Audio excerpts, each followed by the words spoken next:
The letter was born of quill scratch and withheld breath and the smallest, stubborn light. Lyanna Stark sat hunched over a table of pale stone, whose corner had been chipped by some long-gone squire. The Tower of Joy kept its solitude like a proud secret, a ring of white standing stones, while time pressed flat beneath boot and sandal, a sky that seemed to swallow sound. 3 candles burned near Lyanna's hand, each stuttering at its own pace, wax pooling into little lakes where flecks of wind-blown dust cradled ripples. After night's cold had taken the edge from her bones, she had asked for warm milk and honey. The cup, forgotten near her elbow, had cooled into something thick and skin-slicked, like a memory you mean to revisit but never do.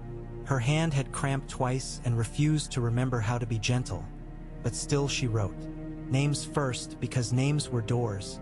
Father. Brandon. Ned. She made herself pause before the 3rd line, before a name she did not write. She laid the quill down, the nib pointing toward the window slit and the hour beyond. The child inside her slid and settled, as if turning his ear toward her scratchings, as if a small river shifted its bed in her belly. He had begun this as a flutter beneath her ribs, like the brush of a moth. Now he was purposeful, strong. It felt to her ridiculous notion that he counted the beats of her heart and would hold her to any oath she tried to wriggle around. She set her palm to the swell and whispered, I am writing you a road. When Rieger returned from the rooftop, she did not hear his steps first. She heard his harp clack softly against the stone as he set it down before he came to her. The moon silver in his hair had unbound itself and tangled on the wind. A strand clung to the shadow of his jaw as if it feared to lose him. He drew the cloak about his shoulders. He always ran cold, and came to stand beside her, close enough that she felt the draft she made warmed by him. He said nothing. He was not an interrupting man. How much of yourself can a letter hold? She asked. How much of your life do you fit into a raven's grip? As much as the bird can bear, he said quietly. As much as the reader allows. The corners of his eyes turned sorrowful in thought. Words make bargains with those who hear them. She turned the quill in her fingers. Ink stained the beds of her nails and left a dot on her thumb. A moon beside a moon. I won't be a rumor they bleed men for, she said. Rieger watched her without touching her. He had learned that if he put his hand to her hair now, or took her face within his palms, she would soften and mislay her purpose. Then we must turn rumor to voice, he said, and voice to vow. He had tried to speak to her of prophecy again tonight, not with the fire of a boy who has found a secret, but with that grave hum of his that could make a page feel like a pageant. Another talked himself into certainty by talking loudly. Rieger breathed and believed by speaking low. Lyanna had argued the world as she knew it. Steel and frost, obligations and bread, oaths and kin, against his songs of ice and fire. She would not bend to a song. She could love a singer without surrendering to his song. Love could be a spine, not just a softness. What will you tell them? He asked now. The truth. She put the quill down, set both hands around the cool of the abandoned cup, felt the tacky film crisp under her thumbs. That I went with you because I chose to. That Ares's court would make a coin of me either way, bought and spent to quiet one faction or inflame another.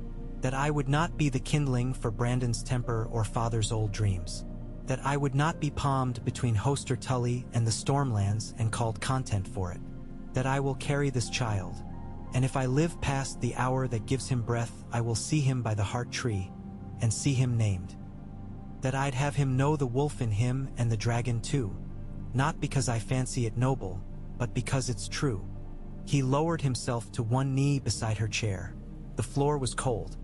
She felt it through his touch, heat and cold meeting in the tendon that rose in his wrist like a taut bowstring. And that you are my wife, he said. That I am your wife, she answered. She did not lower her eyes. She had never been a girl who dropped her gaze and begged to be believed. If men were going to call her liar, let them do it while looking into the color of her irises. Rieger's mouth twisted, the way it sometimes did when he anticipated pain and resolved to earn it. Elia must hear it from me, he said, and in his voice the tenderness had a bruise. From us, in truth. not by gossip from court nor whisper from my father's shadows. She deserves more than a whisper, Lyanna said, and there was no cruelty in it, only a stern accounting. She deserves the world you promised. If you mean to reshape it, you should begin by speaking without masks. He bowed his head as if before a septon, then stood. I will write to Sunspear at dawn, he said. You will send it at dawn, she corrected. You will write it now. Then, after a breath, and I will send my letters now as well. A flutter of laughter escaped him, small and surprised. As my lady commands. She watched him step to the other table and pull paper toward him, watched his hands compose themselves for gentleness, watched him lift the quill and hold it above the empty page as if he were about to note a chord. He wrote without scratching sounds because he wrote without fear. He had never feared the page. He feared everything that lay beyond the page. Lyanna turned back to her own work. Father, she wrote again, the ink thick at the stroke's end. You taught us to weigh deeds with clear heads and consequences with full hearts. I ask you to hear me with both. The next lines unfurled like a banner the wind had been waiting on. She wrote of choice, that she had made it, of fear, that she had put it aside, of love, that it lived inside her as breath did, necessary and unseen. She did not clothe the truth in fine linen nor put a mask upon it. If Lord Rickard Stark would rage, he could rage at the thing itself, not at a husk she had contrived. To Brandon she wrote fewer words. Her brother did not hoard words for their own sake. He spent them like coin and expected them to be redeemed in the nearest tavern for ale and a fight. She wrote, Brother, if you ride to the Red Keep because your pride goads your ribs, it will not bring me home. If you ride because the old man in King's Landing feeds on blood, it will not slake him. If you ride because you want a tale in the telling, marry a bard. If you ride because of me, stand down and let me speak. She did not sign it with love. That would have been weakness to him. She signed it, Lyanna, who knows how you were bred and loves you anyway. And to Ned, where her hands softened without her permission. Ned, little brother, quiet one, keeper of our silences, listen. Keep Robert from the rash act that would cost thousands their teeth and children their fathers. Keep father at council and Brandon in his saddle and not in his temper. You know the way their minds move when the sun heats them. Cool them, believe me, and because it mattered to her to plant seeds where she wanted trees. If the child is born and I live, he will be named John. If I do not, remember that name when you break bread in Winterfell. Remember him whole. She sealed each letter in dark wax and pressed the direwolf upon it, then pressed the flat of her hand across all the seals and felt their warmth cool into certainty. The wax made a small sheen like a night pond. She stayed her hand only a moment when she reached for the one addressed to the Eyrie.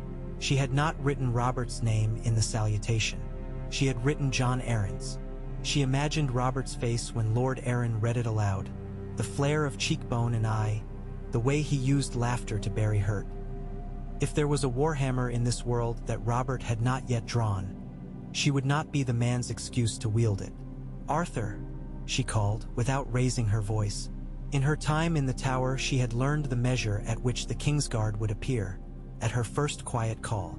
Arthur Dane, the sword of the morning, stepped through the door's shadow like a thought, his white cloak restless with the night's breeze. He had the kind of stillness that read as humility in one man and discipline in another. In him it was devotion, but not blind. He had learned her cadence too, for his eyes, that usually saw only a circle of duty and the line of a blade and the edges of a prince's safety, had learned the measure of a woman's insistence. My lady, he said. We will need a man for the neck, Lyanna said, and a second for the Eyrie and a third for Winterfell. Father's ravens fly faster than rumor does, but rumor never tires. The roads are hands, Arthur said carefully, and the Red Keep sits at the wrist. Then we will go by the fingers, she replied. Behind Arthur, Oswell went leaned on the jam without slouching, for even a slouch in a white cloak took on dignity. Gerald Hightower, the White Bull, came behind them both and took up the corner of the room like a pillar that had grown out of the earth and decided to move. The three of them were not prison bars, but they were not far from it. They had been left to guard a tower instead of a prince's father, and none of them spoke of that in front of her, which Lyanna marked as a courtesy or an omission. "We will not dress the realm with these letters without the prince's word," Hightower said gently, as if announcing whether. "We guard more than your person here." "I am a person," she said, not unkindly. She pushed the letters toward him as if putting her case before a judge. "And if your oaths are to my prince, then hear his word from me. He would see truth go before rumor, and mercy before anger, and reason before banners. He writes to Sunspear now. He will write to the Red Keep before dawn." Hightower's eyes flicked once toward Rhaegar. He had served kings since Rhaegar's father was a prince. Rhaegar did not raise his head from his letter but said, "Sir Gerald, the realm's peace will not be kept by keeping secrets bound and gagged in a tower. These letters go before day breaks." Hightower bowed his head, and it meant something that he did not hesitate. "As my prince commands." "Howland Reed," Lyanna said. "Send for him if you trust a man for the neck. He can vanish where others are taken." Arthur's mouth quirked. "I have learned not to insult crannogmen by offering them gold when they would prefer the courtesy of being asked." He shifted a glance at Hightower. "I shall wake the marsh guest." Howland had arrived 3 nights past under a new moon, smelling of wet loam and leaf mold. His boots caked with a muck that had the consistency of cooked oatmeal. He bowed as far as his stiff back allowed, stepped with measured care across the smooth stone, and made himself a shadow. He had learned at a northern harvest feast long ago that men who were never seen until they spoke were listened to when they did. When Arthur brought him now, Howland lowered his head to Lyanna and said, "My lady, you remember me as a girl with a wooden sword who would rather drink with hedge knights than ladies," Lyanna said. "But I have learned one thing about hedge knights. One in particular was worth the ale. You were." She put the letters into his hand, the seals catching against his calluses. He weighed each document the way a man weighs fish on his palm. There was a skill to guessing what you had caught. "Winterfell first," he said. "The Eyrie," she said. "Ned is there. He can keep Robert from being a fool. A good man can keep a lesser good man from doing something irreparable if he sits on his chest long enough." Howland's eyes, marsh quiet, marsh unblinking, lit with a brief, honest amusement. "Aye, the Eyrie first, then the next roads to Winterfell. And the third, Riverrun," she said after a measure. "Hoster Tully will hear rage when it shouts, but he bargains when something that sounds like sense is spoken low. Brandon's betrothed is his daughter. He will think of honor like a ledger. Let's show him the columns before he starts scratching the sum." Howland nodded. "And King's Landing? Ravens can find the Red Keep from any direction," she said. "It does not need a man to lead them there. Men who walk into the Red Keep with secrets come out without tongues." Arthur's eyes flicked to Hightower again. A look passed between them like a coin turning. Hightower said, "The prince will write to his father and to the council. The letters will be carried by men who have been carrying such burdens all their lives." Howland tucked Lyanna's letters into a leather roll that had earlier held fishhooks and dried sinew. He wrapped it with pitchcloth against the wet. He wore no cloak and no armor. He would need to catch the ground's breath and wear it like a second skin. "You will have my answer, my lady," he said. "Bring me breath returned in words," she answered. "Bring me reason shaped like a path." He left before first light, passing through a gap in the stones that he had found by remembering that holes in the world are not always where men say they are. The desert above Dorne's waste glowed with the subtlest pink, like a blush caught in stone. He bent his head, became another piece of the landscape, and was gone. Rhaegar sealed his letters when Howland was already a thought away to the north. One carried Elaya's name atop it, a script so careful a field mouse could tiptoe along it without falling. The other was to the hand, though there was no hand. Aerys had flung that office down and ground it under his heel with a dry laugh any time court dared to imagine Tywin Lannister seated at his side again. Rhaegar addressed it to the council that had not been asked for but that he would now demand. Then he wrote one to his father, and only Lyanna watched the way his hand paused before the word father, as if he were lowering a bucket into a well and did not know whether he would bring up water or a stone. When dawn stretched its blue toward the tower's small windows, the letters were safe within the pouches of men whose mouths could hold secrets. Went would send his south with the next outrider. Hightower would set a raven free and watch it become a thought in the air. Arthur, for his part, checked his sword's balance with a matter-of-factness that did not ask for dramatics. The blade took the light and made it honest. "Will you go to him?" Lyanna asked Rhaegar. The wind pushed her hair back from her face as if to say, "Show him your eyes." "I will," he said, "not because he calls me, but because I call myself. I will speak before the council, and before the king, and then before the faith if need calls for it." He hesitated. "Will you forgive me for leaving you in the care of my sworn?" "You leave me in the care of my own will," she said, which was both answer and armistice. He came close to her then, not careful now, and bent his forehead to hers, one breath touching the next. "I meant to give the world a song," he said. "You have given me the courage to sing it aloud, knowing I might be hooted off the stage." "Then sing like a man who can stomach hooting," she said. She kissed him once, not ardent and not cool, only certain. "Write me when you have done this brave thing, or send Arthur to speak the words in case the letters feel cowardly in the raven's beak." "They will not," he said, and there was almost a smile. He took up his cloak, pulled it close, and went out into a morning that had not yet decided whether to be warm or cold. In the airy that morning the sky gave itself to the mountain, crisp as linen still smelling of the wash. Eddard Stark had chosen to train early, before Robert could drag him into a game of who could outlast who at the butts or onto a battlement with a jug. The dew would still be clinging to the grass of the gullies, and the falcons would be tracing their lazy counsels in the air. Ned's breath hung briefly as he raised his sword, a practice blade worn smooth with other boys' sweat in other years. He looked like a young tree growing where the wind gave attentions without ceasing. He had learned to bend and to hold, to keep his roots where rocks would have preferred them not. Robert arrived late and already cheerful, hunger running under his skin like spring runoff.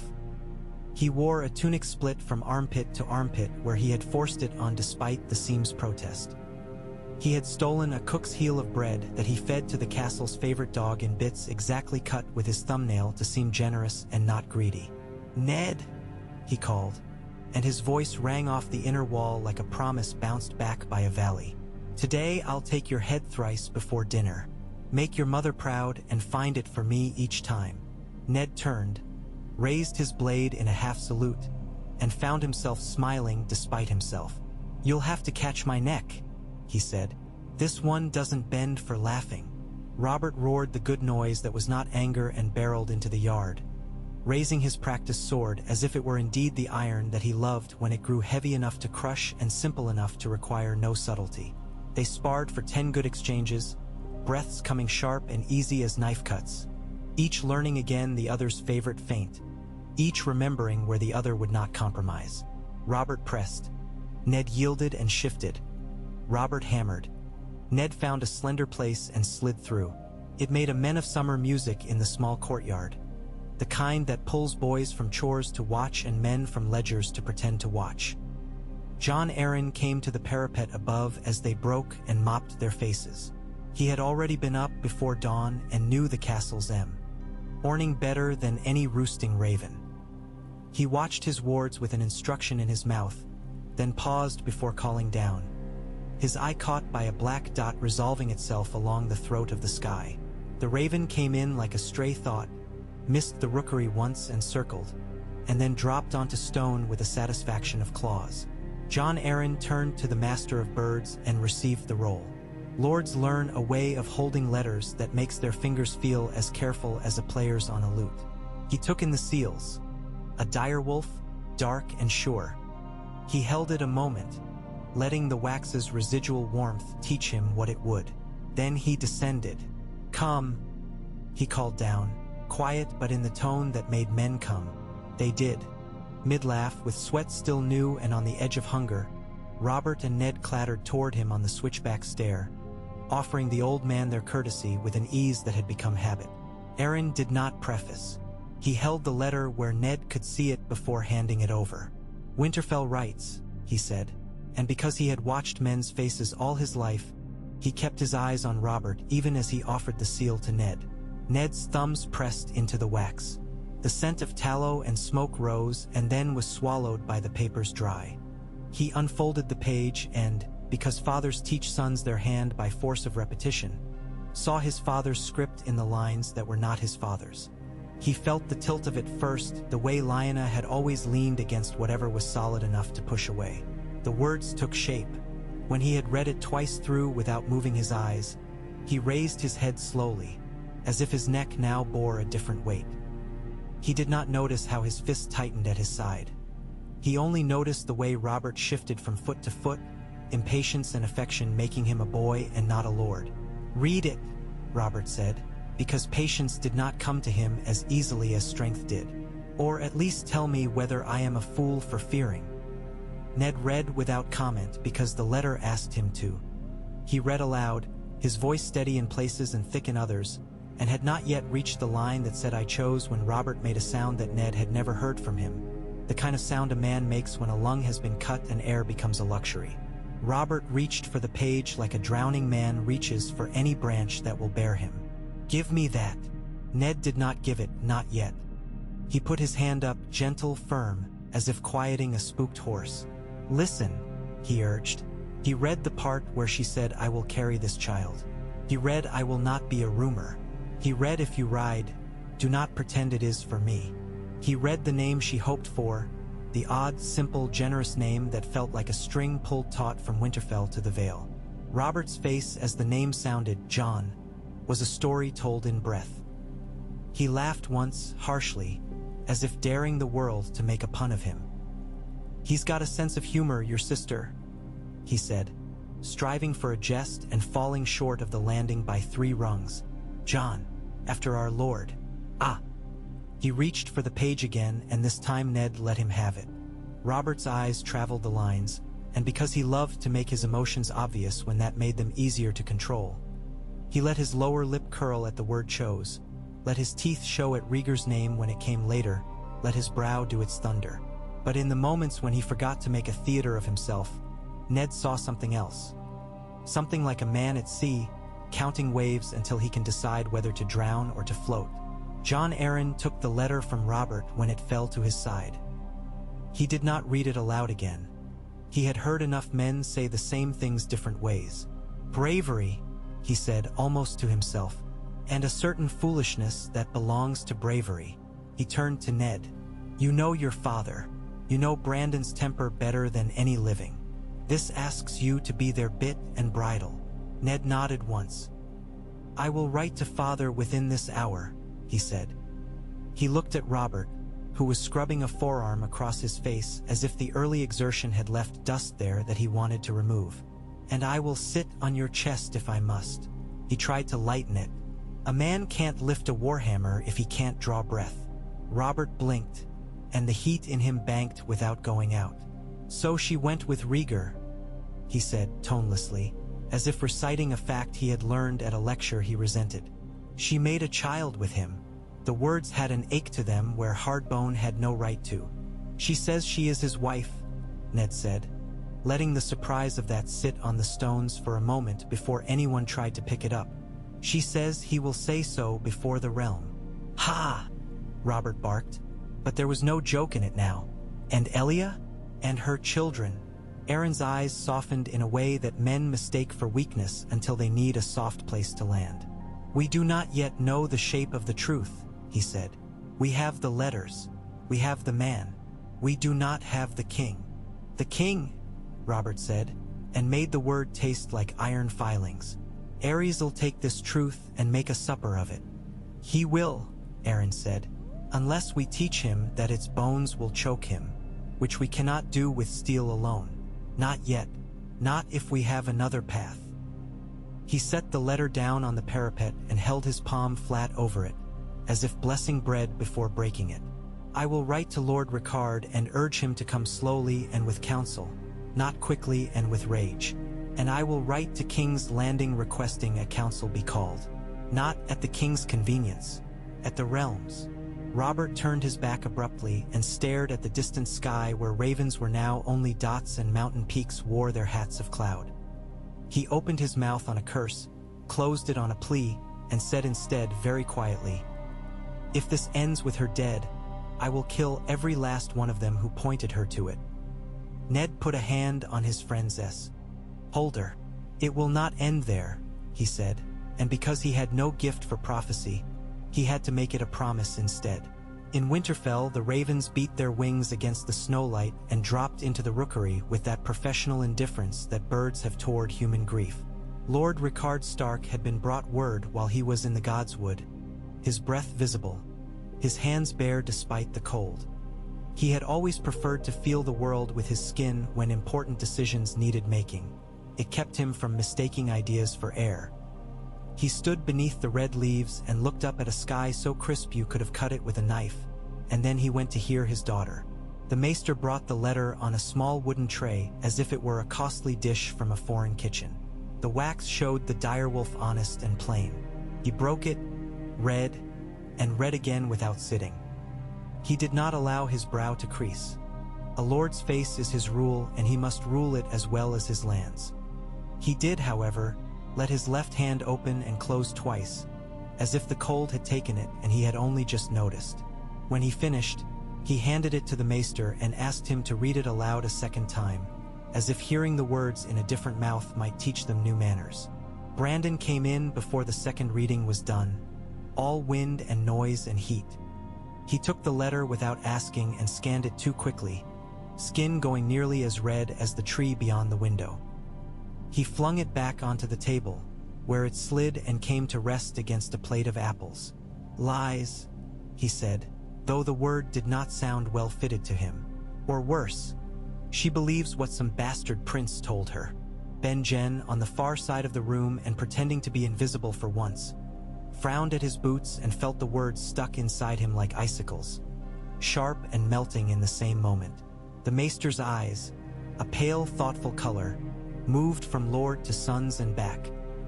He understood something of the blood in this room and how it might pour if a cut were made. Rickard made no elaborate speech. He had long ago learned that when the ground begins to shake, a man should put his feet shoulder-width apart and lower his center, not leap into the air and flail. "Your sister writes with a steady hand," he said. "She says she chose. She says she is a wife." Brandon rolled the word wife in his mouth and spat it out. "A whore's truth," he said, too loud, and then saw his father's eyes and lowered his. I mean, he had always spoken before he thought, but he had sometimes been forgiven for it. Today something chafed. "If she is a wife," the maester murmured, irretrievably drawn by the workings of law and custom, "then either the faith has done a wrong or a different wrong has been righted. The Targaryens have a history with the faith in such matters." He did not say the word polygamy. He did not need to. "Do not stand in this room and recite the crimes of kings to me," Rickard said, tired without letting the tiredness in. "We live in the present, not as footnotes in a maester's book. If this is true, it must be spoken in King's Landing, and before Dorne and before the faith. It cannot be hidden in a tower and called honorable."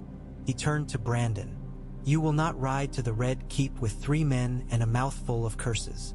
Brandon's chin came up. "He stole her, father. She says otherwise," Rickard replied, and for the first time his voice grew flint. "If you call your sister a liar in this room, you will go and eat your dinners with the Kennelmaster's boys for a season." Silence washed the room. Brandon's nostrils flared, then flared again. He was half horse and half man. He could smell his father's meaning in the air. He swallowed words he did not know how to change into better ones, and let them pierce him on the way down. "I will write to Hoster," Rickard said. "We will not insult the Riverlands by pretending their honor is of no account. I will write to King's Landing, asking for a council to be called with the lords named. Not a whispered meeting in a hall, so the king can set it afire if he dislikes the conversation." He went to the window and put his palm against the cold stone as if taking the measure of the day's temper. "And I will write to my daughter." Brandon found a shape he could fit. "I'll ride to Riverrun," he said, and there was relief in the words. A path he could stomp that did not go straight to the Red Keep's gate. "I'll tell Hoster Tully. He can keep his nose out of my sister's bed and his ledger on his own table. You'll go and show your face to your betrothed as a man who keeps his word when storms come," Ricard cut in. "You will remind them that the wolf's honor does not stray, and that we do not dissolve oaths at any man's convenience." He paused. "And you will not drink half the ale in the Trident while you wait for written reply." Brandon's mouth opened to promise what he could not deliver. He closed it again. "I will do my best," he said, which for him was both honest and dangerous. In King's Landing, the Red Keep listened closely to its own whispers and mistook that for knowing the realm's thickness. Varys drifted along its corridors like a rumor who had put on flesh, the same soft steps, the same careful courtesy that camouflaged the sharpness beneath. He received Rhaegar's letter in silence and carried it in silence to the council chamber, where the king's chair sat empty and seemingly offended at the indignity. Pycelle leaned over the scroll with lips that had forgotten how to be mere lips. They had become shelves for false wisdom. "Her claims," he said, after the first paragraph, "if broadcast, will do more damage than any assault. The crown must make a firm reply, stating the facts, that Lady Lyanna was carried off against her will and is being used to slander House Targaryen." "And if that is not true?" Varys asked mildly, as if he were asking if the wine had cooled enough to please. The king's tongue. Pycelle's eyes made themselves stern. "Truth is what the king says it is. And thus we arrive at clear skies," Varys murmured.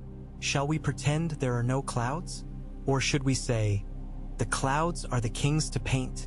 When they reached the line where Rhaegar wrote father in a way that made the word look like a blade's flat rather than its edge, the white bull made a sound in his throat he had not meant to make. "The prince is returning," he said. "He asks audience in full council with named lords. He asks witness. He asks restraint." That last word looked strange behind his teeth. "The prince asks these things," Pycelle sniffed. "The king commands." Varys smiled with his eyes. "And the small folk will not differentiate between head and crown if what sits on the neck leads them to the block. I suggest we prepare for the possibility that the king's temper will outrun the city's patience." He tapped the parchment with a blunt fingertip. "He will demand Lyanna Stark be brought to the capital. He will demand the prince's presence. He will ask the faith to declare what has not yet been proven. I recommend we make certain the city's gates are commanded by men who answer to public order, not just to royal whim." Pycelle bristled. "You will set the city watch against the king?" "Never," Varys said, too solemn to be believed by a man less fond of his own voice. "I will set the city watch in favor of the city." He folded the letter. "I shall, of course, prepare rooms for Prince Rhaegar, and for Lord Ricard Stark, Lord Hoster Tully, Lord Aaron if he comes, and any other great names that might provide a barrier to wildfire." Aerys received the news in a nightshirt and first cursed the servant for waking him, then cursed the chamberlain for allowing him to be woken, and finally cursed the demons that lived in the city's walls for keeping him from hearing whispers before his spider did. When he read Rhaegar's letter, he laughed. It was not a kind noise. "He asks me for restraint," he said. "He who restrained himself so admirably when he put his cock in the northern girl.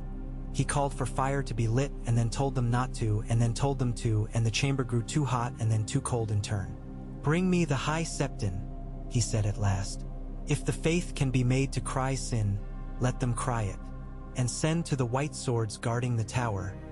Tell them to bring me the girl.' 'They will not,' Hightower said later, when the command reached him.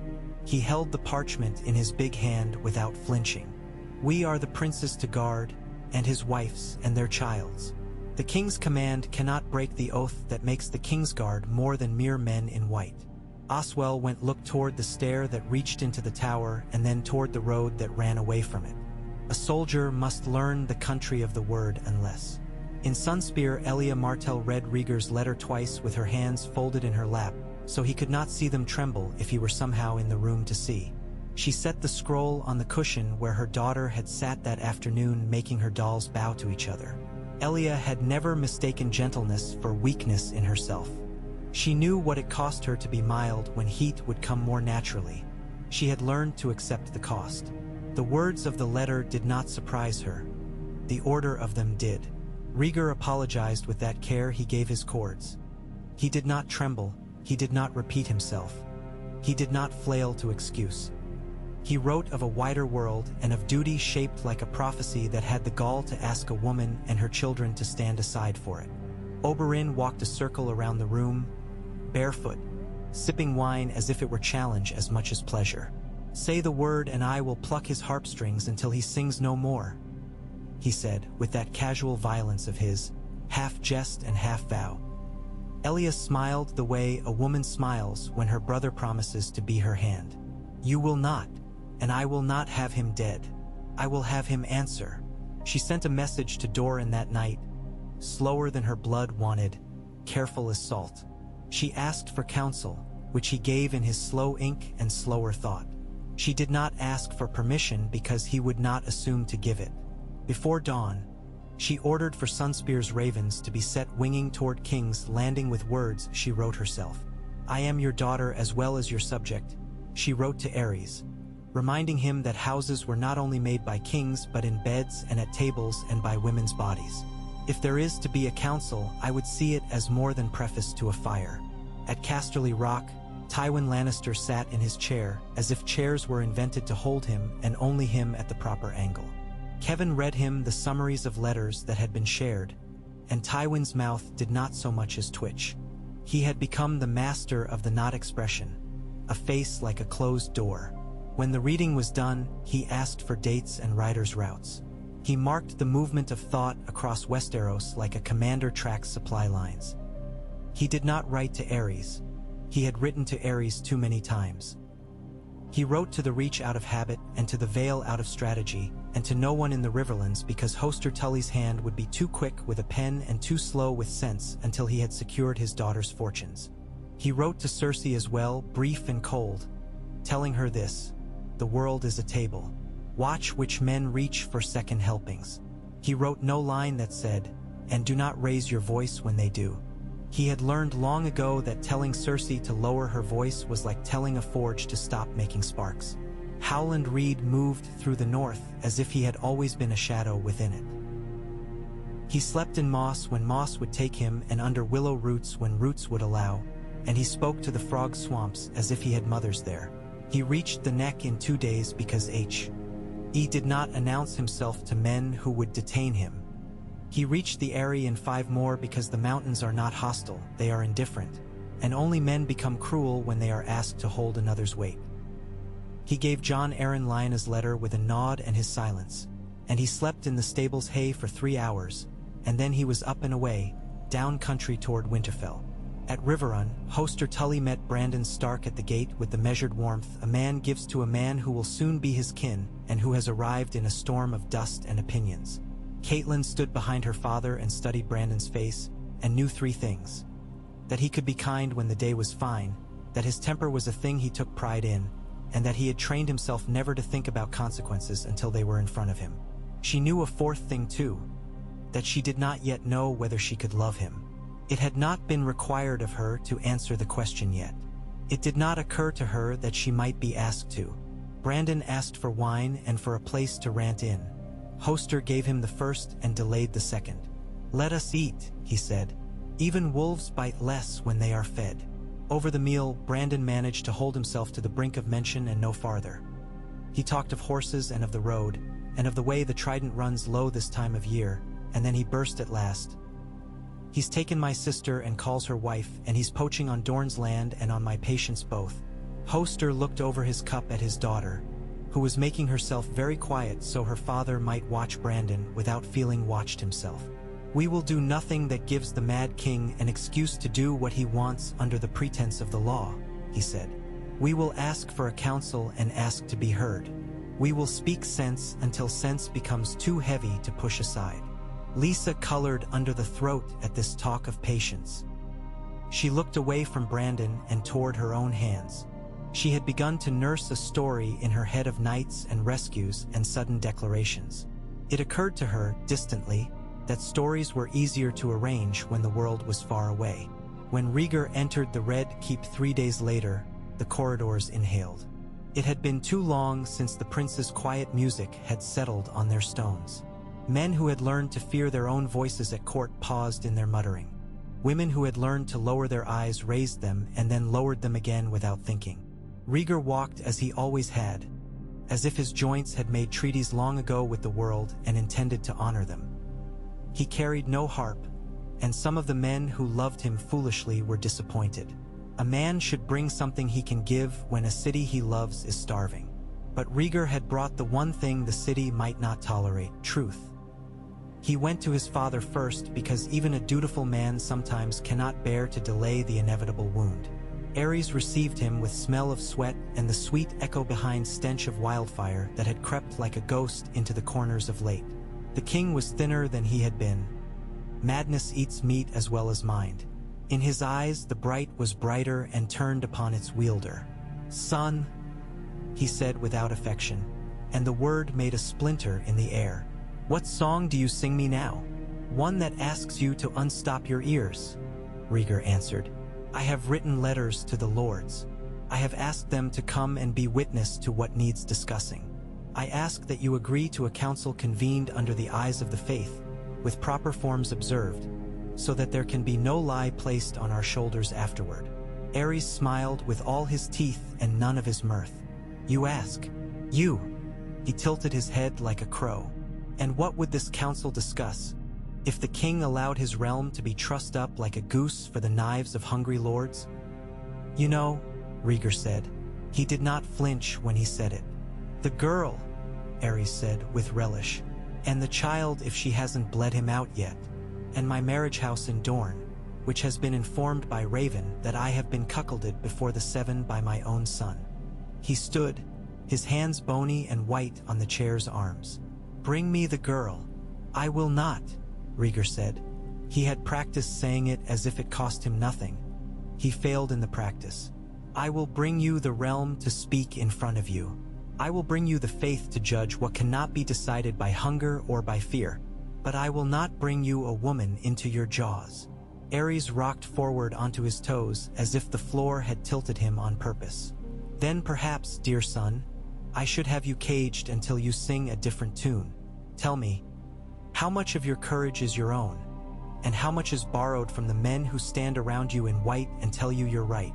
He took a step toward Rieger and then another, and then smiled again, smaller this time and therefore crueler. "You have always loved an audience. I will give you one. We will call the council you beg for, and we will fill it with men who will teach you how a king answers insolence." When Rieger left the chamber, his face was composed, but his mouth was too flat, as if someone had built a straight road across it and forbidden him any curves. Varys drifted out of the shadows behind a pillar like a cloud that had learned to move indoors. "A word, my prince." Rieger allowed himself to be turned into a less listened-to corridor. "Say it. You have asked 10 men for honesty and 7 of them have reason to lie. 1 has reason to burn. The other 2 are tired and would buy peace at a cost you cannot stomach." Varys folded his hands. "If you wish this council to be a true court rather than a prelude to a pyre, you must find a way to give your father a victory he can take without wounding your cause to death." Rieger laughed then, once, and the sound was not like him. "A victory that is not a victory." "Precisely." Varys inclined his head.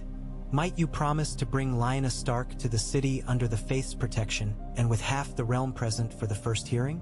Appear to obey while shaping the rules of the obedience." His smile was delicate as a tool he would prefer not to use. "Or would you rather we begin counting barrels?" Rieger closed his eyes once and opened them. "We will not count barrels." He gripped his own forearm in the classic gesture of a man making himself feel the presence of his body, so he would not turn into an idea that can be unsheathed like a blade. "We will call the council, and I will ride to the September of Baelor and speak to the High Septon myself with witnesses, and I will demand that he shelter what needs sheltering and judge what needs judging. If the faith means to be more than a jewelry for coronations, Let it prove it." Varys's face did not change. "As you wish," he said, which in his mouth meant many things and one of them genuine. In the God's Wood of Winterfell, Rickard Stark spoke to the heart tree as if speaking to a grandfather. "We will go," he said. "We will stand and we will hear and we will speak and we will not burn unless they have made up their minds to burn us whether we open our mouths or no." He turned to the empty air where sometimes dead women's sighs seemed to live. "And if you are watching, Lyanna, and if you are right, I will be man enough to say I raised you with a wolf's stubbornness and you outgrew it." The maester brought him replies by the hour. Jon Arryn wrote, "I will come and call upon the king to keep peace within walls made to keep it, not to flame." Hoster Tully wrote, "I will come and bring both daughters, the better to show my trust in process, and to keep certain brash men from making fools of themselves in taverns near." Tyrell wrote courteous curls on imperfect grammar telling of bounty and loyal concern. Doran Martell wrote in hand so precise that each letter looked pinned down, and his measured rage and measured caution both thrummed below the surface like the strings of a harp that had yet to be plucked. Benjen walked the walls at dusk and watched the torches kindle one by one and thought, "We are turning our faces toward a thing we pretend we want." He had not been asked for an opinion and he had not given one. He was the kind of boy who wanted to be the kind of man who kept his mouth shut until his words were requested. A long time later he would admit that he had been too good at that art, and that silence has a price. On the road south, Howland Reed stopped to tend his feet and sang a little under his breath. A song borrowed from men who knew only mud and fish and the way frogs announced the weather. He sang it because it reminded him that a man could disappear while standing in the middle of the world. He might need that trick before this was done. At Sunspear, Elia sat her children on her lap and told them a story that had no kings, no armies, and no betrayals. It had a lizard lion that wanted to dance and a crane who taught it how to bow so the water would mirror it. "What then, mother?" Rhaenys asked, dark eyes bright and unafraid because she had not yet learned how to be afraid. "Does the lizard lion make a friend?" "They make something like it," Elia said. "And when the story ends, they are still trying to learn how not to step on each other's toes." "Is that what you and father will do?" Rhaenys asked, which was a cruelty only a child could perpetrate without malice. Elia pressed her lips to her daughter's hair.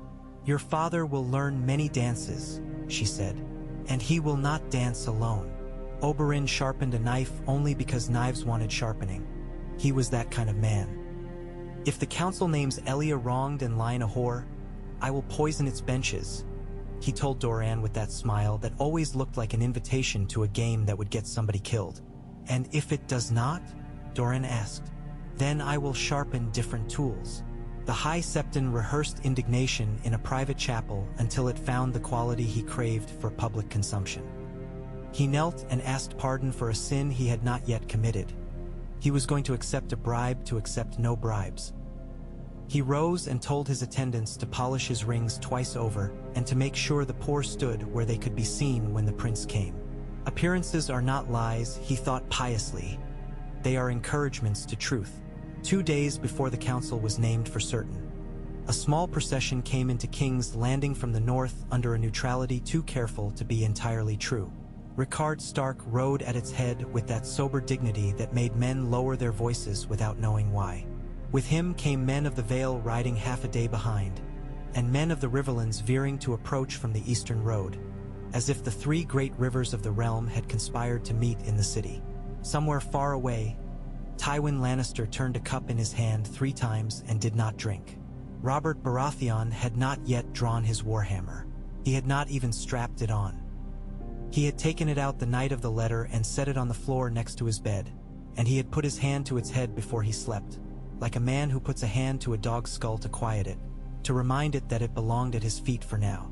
He came into the city with Jon Arryn, not wearing joy, not wearing rage, but tethered, his jaw working against the bit. From time to time, he muttered something that sounded like a joke only to him. Then he shut his mouth again, because there are times even a storm knows the benefit of banking its own fires. Ned walked beside him, and on his other side Lisa Tully rode, in a blue gown that made her eyes striking and her thoughts muddy. Catelyn came with the Riverrun party and kept her hands folded. riding the horse as if it were a practice in prayer. She found Ned in the crowd without meaning to and then looked away as the look itself had been something she had not meant to spend in public. She had the gift of patience that resembles pride if watched from the wrong angle. The city received them with the kind of curiosity that runs to cruelty just to have something to do. Men shouted clever insults because cleverness is cheap from the safety of a wall. Women peered from windows and judged the cut of northern boots. Children, who have not learned politics, fanned the horses with their hands to see the animals' flanks ripple. Varys arranged the welcoming without letting his fingers be seen on any string. He knew when to let a city make its own noise. Rhaegar met Rickard Stark in a private chamber before any public words were uttered. He dismissed everyone but Hightower, who would rather have cut his ear off than leave his prince alone with a lord bearing such injuries and such patience. The men stood facing each other, the one a winter's oak, the other a winter's moon. Rhaegar bowed as one bows to a lord he respects and to a father whose daughter one has taken. Rickard inclined his head the way a man acknowledges a storm without promising to forgive it. "Lord Stark," Rhaegar said, "thank you for coming." "I did not do it for you," Rickard replied, and the words were not meant to wound, only to lay out the lines beneath their feet. "I came because the realm is not a table where boys should toss dishes to watch them fall. I came because my daughter asked me to take breath before I took blood." Rhaegar's face changed fractionally, as if something had been set back on a shelf where it belonged. "I did not steal her," he said. "I know what she wrote," Rickard said. "I also know how men's wishes dress themselves when they arrive on women's tongues." He held up a hand when Rhaegar would have spoken and surprised the prince with a wryness that had once been a younger man's. "You are not the first to court a wolf girl and convince himself he has tamed her whilst it was she that decided to allow it. You may not be lying. You may also believe too easily in whatever makes your song sweeter." Rhaegar did not bridle. He had bristled enough in his life against men who mistook him for soft. He had learned how not to waste that energy. "She is my wife," he said. "I will say it where anyone will hear. I will say it in front of the faith and in front of your godswood if you can move it here. I will take what scorn and what law come. I will bow to Elia in public so I do not shame her when she walks. I will confess to greed and to faith and to the arrogance of assuming prophecy makes theft into donation. I will not call her stolen." Rickard watched him as men watch strangers' dogs, learning whether it will bite when it is not afraid.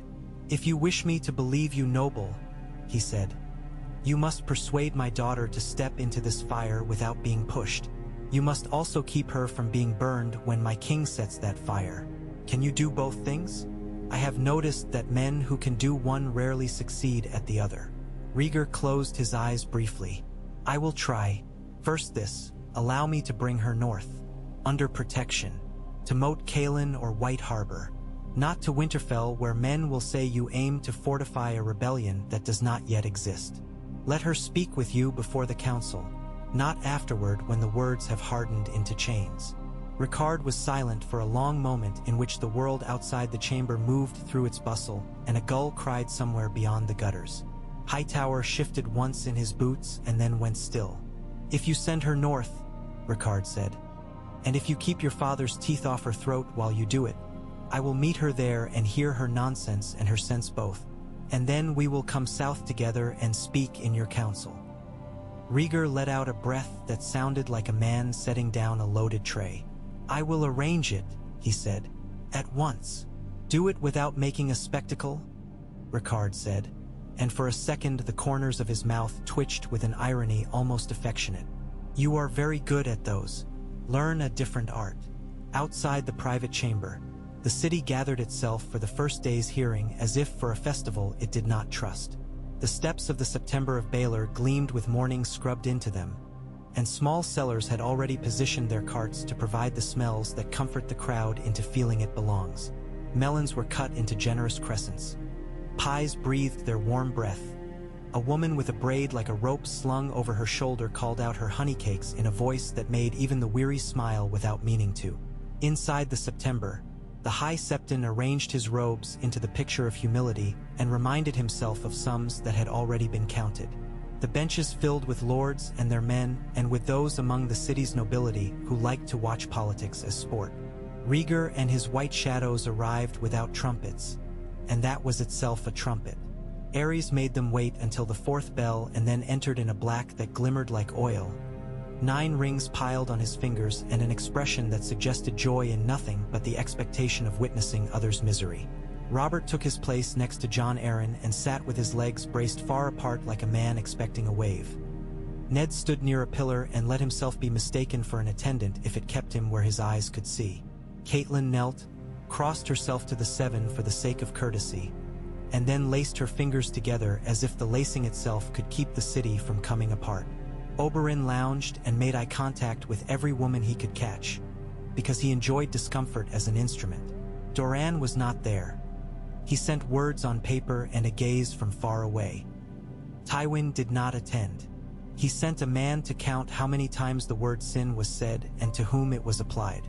When the first accusation was read in that formal voice that makes any ing sound either heavier or more foolish than it is, Rhaegar raised his head and said, "I will not allow you to call her stolen." And in that moment, the whole hall took a breath, because even men who had come to deride love recognized an oath when they heard it spoken that way, as if a man put his hand into a fire because he had promised to do so and did not intend to cry out. The High Septon, who had intended a stately procession of pronouncements, adjusted his face to seem pleased. "His Grace's son speaks boldly," he intoned. "We will proceed with care, acknowledging that truth may be more complicated than rumor allows." He lifted a hand for quiet when murmurs scurried along the benches like mice. "Lady Lyanna Stark will be heard when she arrives," he said, and watched the king's head jerk and watched the prince's eyes close briefly and watched the world consider that lady will be heard as a new and difficult proposition. After the first session broke with nothing burned and no swords drawn, the city exhaled into the daylight. Men filed out into the street and discovered that they wished to shout and that there was nothing to shout at yet. So they stood and gestured and made future shouts with their hands. Robert made it a dozen steps before he turned on Ned and said, "Lo, if she does not come, she will," Ned said, with the kind of calm that either steadies a friend or infuriates him. "And if she comes and speaks his words with her lips, she will speak her own," Ned answered. "We must demand that much of her, at least, that she do her own speaking." Robert's mouth twisted and then set. "I will see her face when she says it," he said, and something desperate in him found a perch where it would not drop and break. That night, in the Tower of Joy, Lyanna lay on her side on the narrow bed and watched the shadows turn their faces on the wall. Arthur sat not far from her with his sword unsheathed, a man so accustomed to a blade that it had become not a burden but a form of polite company. "You mean to go north," he said, not making it a question. "Past the king's decree, past his reach." "I mean to go to my father," she said. "If I have any hope of being believed when I speak in the south, I must first put the words in his hands unarmed." "We can take you to White Harbor," Arthur said, practical. "By roads that are watched by men who have not learned our faces. By night, it is not impossible." "Then let us make the impossible obey," she said, and smiled a little at her own misplaced bravado. The child kicked once as if to agree or to protest. "If I die doing this," she said, a different certainty ripening on her tongue, "tell Ned that the name stands. Tell him to teach the boy that truth is not a cudgel, it's a compass." Arthur bowed his head. "I will," he said, and the vow made him heavy and then lighter. They left 3 hours before dawn under a moon that had aged into a slice, the sky so clean it seemed cruel. Oswell stayed behind with Hightower to answer the king's next missive and to find words that would sound obeying while refusing. Arthur rode with Lyanna and with 2 men dressed as traders, the kind who sell salt by the handful and news by the look. They moved like a paragraph through a crowd when the words want to go together and the crowd resists. In the Red Keep that same night, a cat slipped through a crack in a door and found its way to a cask's shadow. The cat had been someone's pet once and now belonged to spices and to secrets. It sat and watched as Pycelle passed a note to a little runner whose cap was too big for his head. The words told of a woman leaving a tower and of a road that would carry her. The cat's yellow eyes took this in and then made it mean nothing, as cats do. Varys, who knew which cracks the cats used, arrived at the same idea by other paths. He set men to watch the city's gates and the road to the north and to ask questions of those who enjoy answering because it makes them feel that knowledge is power.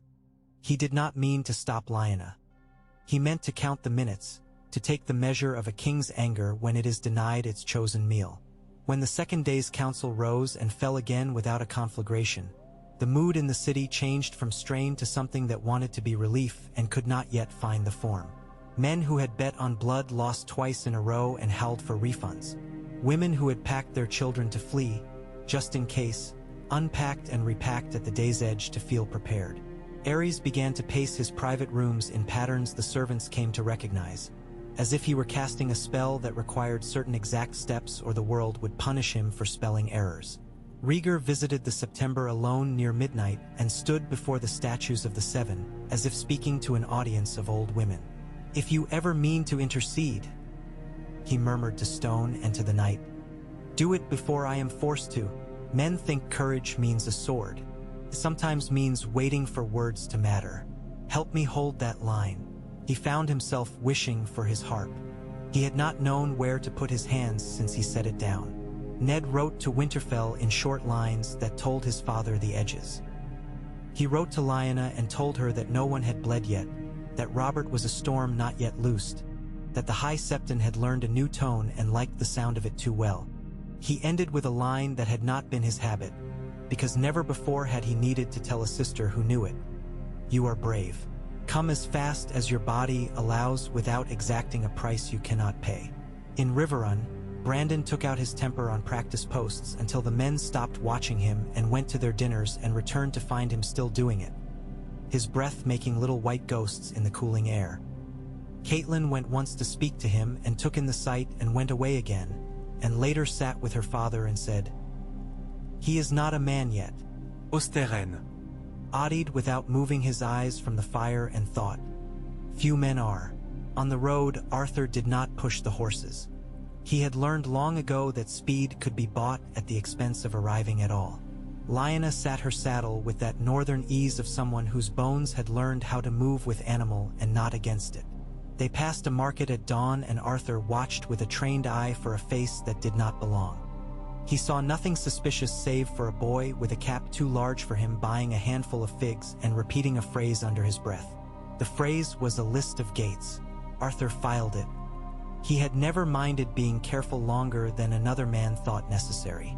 When they reached White Harbor 5 days later, the sea wore its late spring mood and the gulls its throaty commentary.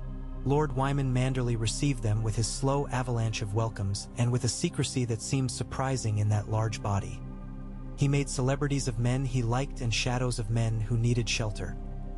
He fed Lyanna white bread and lemon cakes and a fish stew that made her sit back with her eyes shut for 2 breaths because it tasted like the smell of the docks when she had leaned over them as a child in the company of sailors' wives and felt rich simply from the air's salt.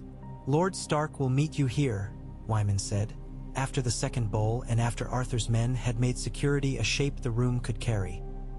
"He left Winterfell with your brother Benjen 2 days behind you and perhaps 1 day behind your thought. He sent me words that asked me to keep your arrival quieter than a kraken under moonlight." "He has never been a poet," Lyanna said, and found herself smiling at the ugliness of the line. That night she slept with windows open to the sea and dreamt none, because sometimes the body grants a reprieve and counts itself merciful. Arthur took his rest in a chair outside her door with the blade across his lap and woke at every creak, every gull, every sigh of rope, only to open his eyes to discover a world still intact. Lord Ricard arrived the next evening as the sky went violet, the color that always made Lyanna think of the bruises she had earned as a child in the yard, when she had refused to be put out of games because of dresses. He dismounted with that sure-footed care of men who have never in their lives fallen because they knew how to use a hand. Benjen slid off his horse behind and ran up the last few steps like a boy preserving his brother's dignity by racing ahead of it. They greeted each other without theatrics. Lyanna stood in a room dressed for supper, and her father came to her and took her elbows in his hands and looked into her face until he found what he had been looking for.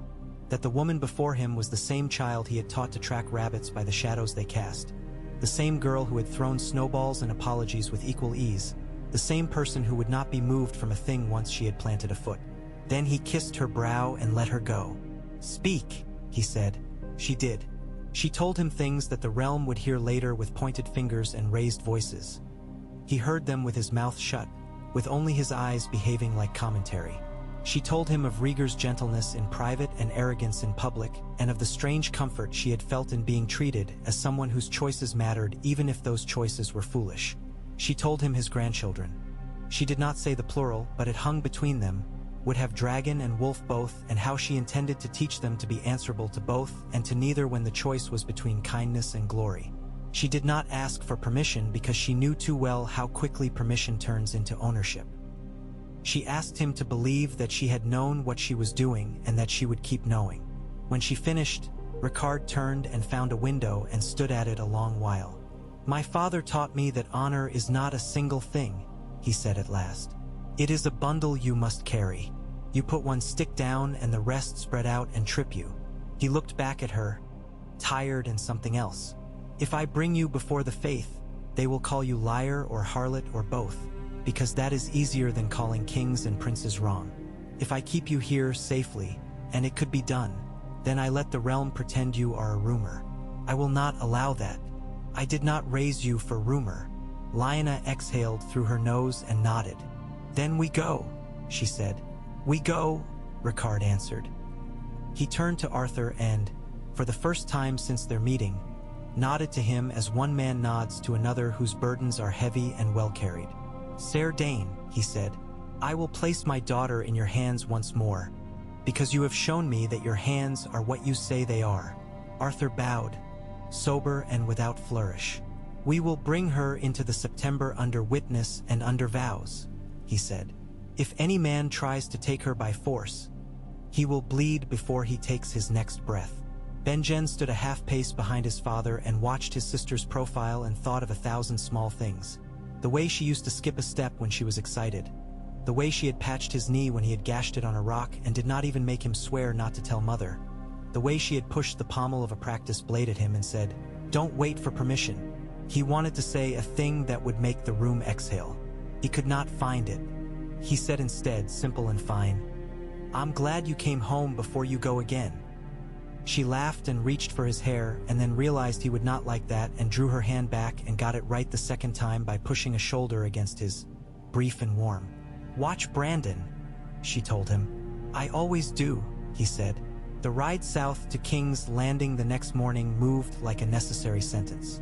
There was rain at first, and the rain made the road smell honest. There were 3 fine days that let men imagine they were having a pleasant journey when in fact they were drawing nearer to a tribunal. Once, on the 3rd day, men in brown cloaks watched them from a rise and then turned away when Arthur called out a greeting without reaching for his hilt. The gesture's confidence disarmed the moment more than steel would have. On the 5th day, ravens arced overhead in an ignorance as pure as marble. On the 7th, the city's smell reached them before its silhouette did. A stew of meat and smoke and fish and the human grease of commerce. They entered at dusk. The bells took notice because bells love to mind other people's business. The gates took notice because their hinges had seen too much. Varys took notice without being seen. And the king took notice through other men's eyes and built a feeling out of it that would later need a place to live or a throat to go down. Lyanna rode through the streets with her hands lightly on the reins and her face uncovered. She did not make herself small, and she did not drape piety on her shoulders as armor. She looked like a girl from the north who had found herself in the south and intended to look at it rather than let it look at her. Some men shouted lewd things and then stopped when they found themselves caught in the gaze of the Lord of Winterfell. Some women looked at her and then at the king's gate and thought of stories they had heard as children about wolves and dragons and the marriages that shape and unshape kingdoms. Robert was there, in the press by the steps, not because he had been asked to be, but because he could not help himself.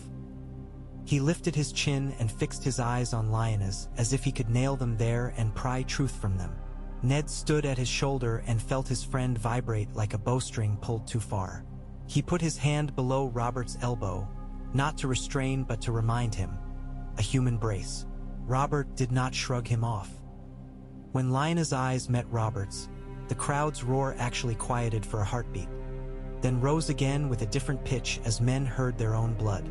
She did not smile and she did not flinch. She inclined her head, not a lady's simper, not a queen's cold nod, but a person's acknowledgement of another person's pain. Robert swallowed and something inside him fell and did not break. Instead it settled, heavier but stable. He looked suddenly like a man who had found a thing he had lost and realized it was not what he remembered. "So," he said under his breath for Ned alone to hear. "So." In the September, the air had warmed under so many bodies and so many breaths. The High Septon preened and then remembered to humble himself, rearranging his face as if changing masks. Ares took his seat and arranged his robes like a crow fluffs its feathers to look larger in winter. The call came. "Lady Lyanna Stark, daughter of Lord Rickard Stark of Winterfell, come forth and be heard." She did. Her steps were sure without being theatrical. She walked as if she had been expecting this corridor all her life and had been practicing not to trip. She stood where she was meant to stand, at a small distance from the prince. Rhaegar looked as if he had been holding his breath since dawn and could not yet decide to let it go. The High Septon intoned, "Before the Seven, speak the truth of your whereabouts and your will."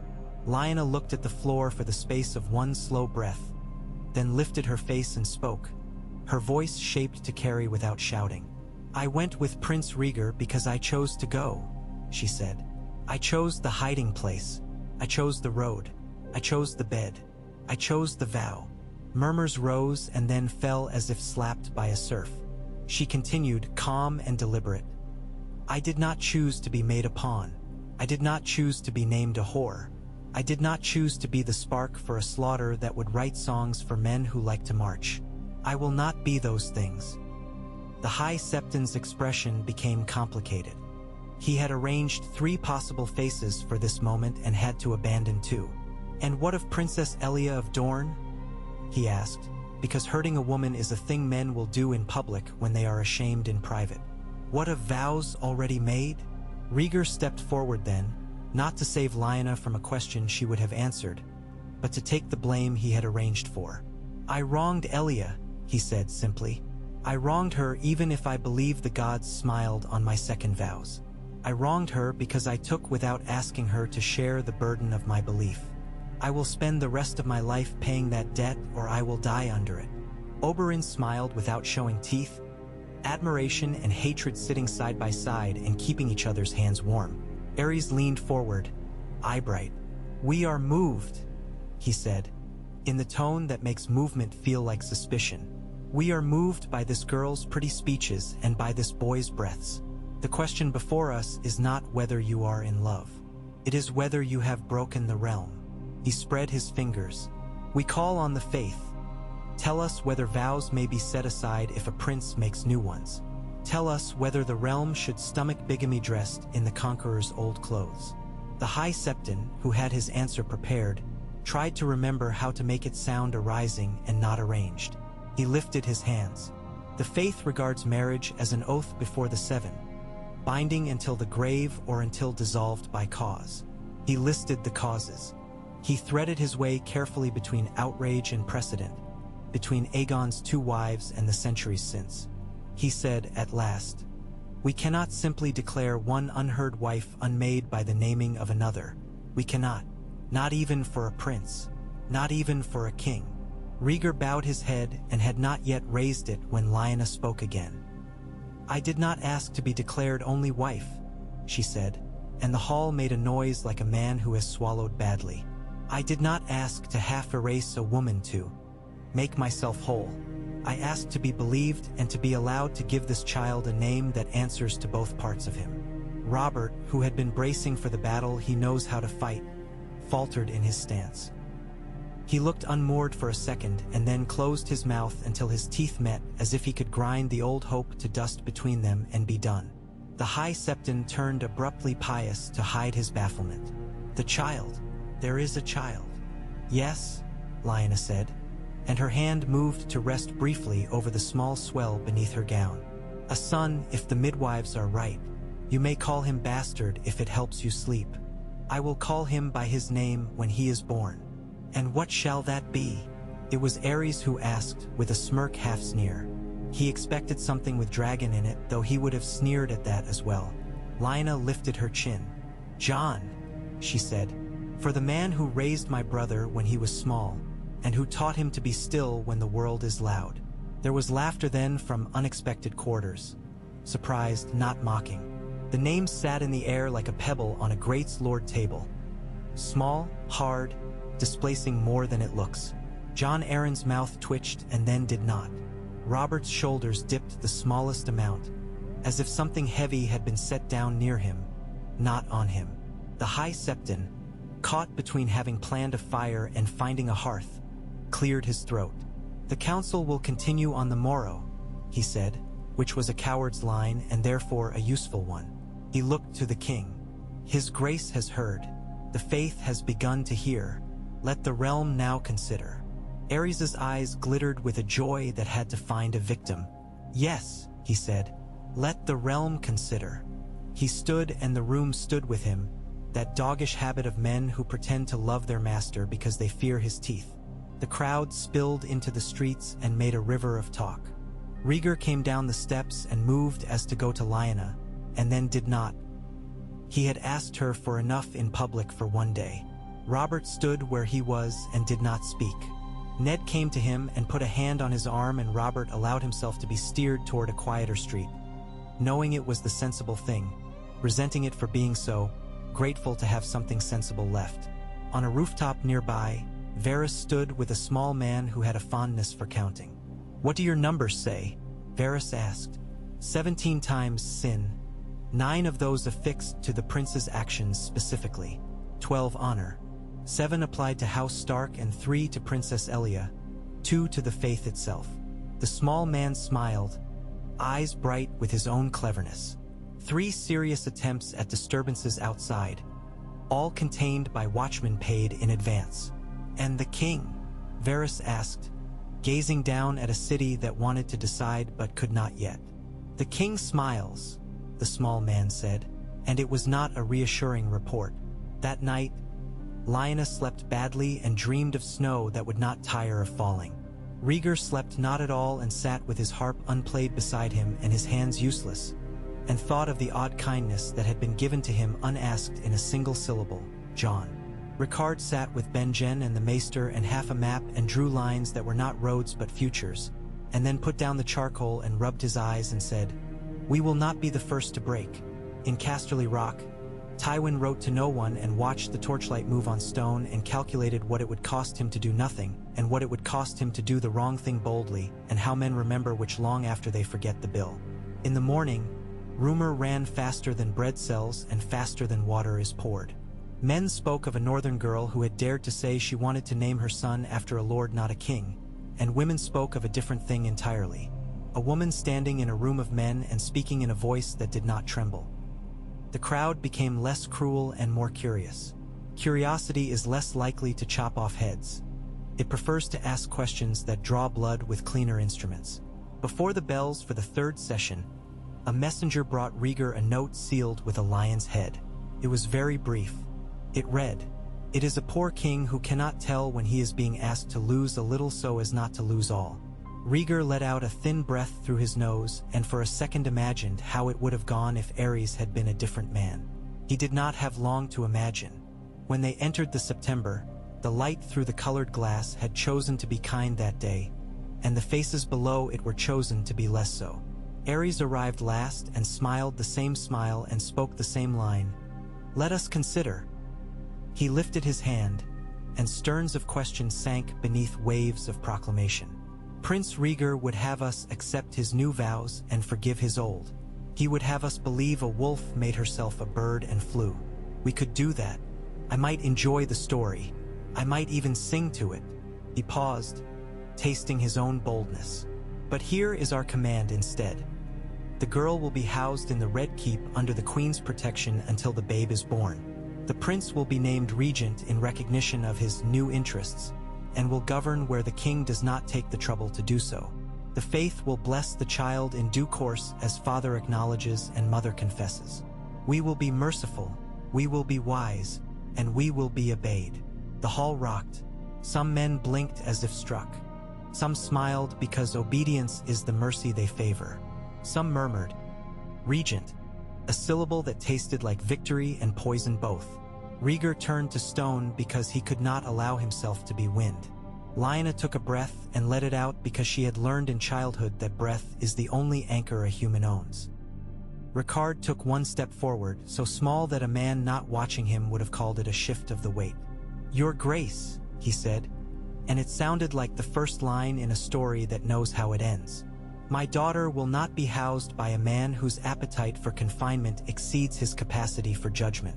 She will be housed where the faith will actually shelter her, and where men might feel ashamed to attempt to seize her in the night.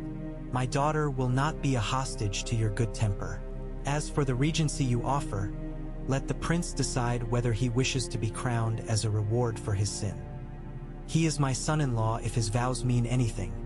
I will not fix a collar around his neck for you."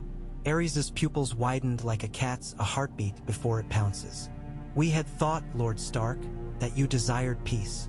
"I do," Ricard said, "which is why I will not give you a weapon within arm's reach of joy."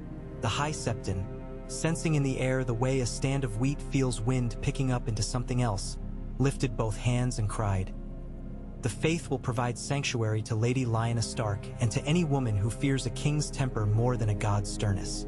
Let no man violate the sanctity of these walls."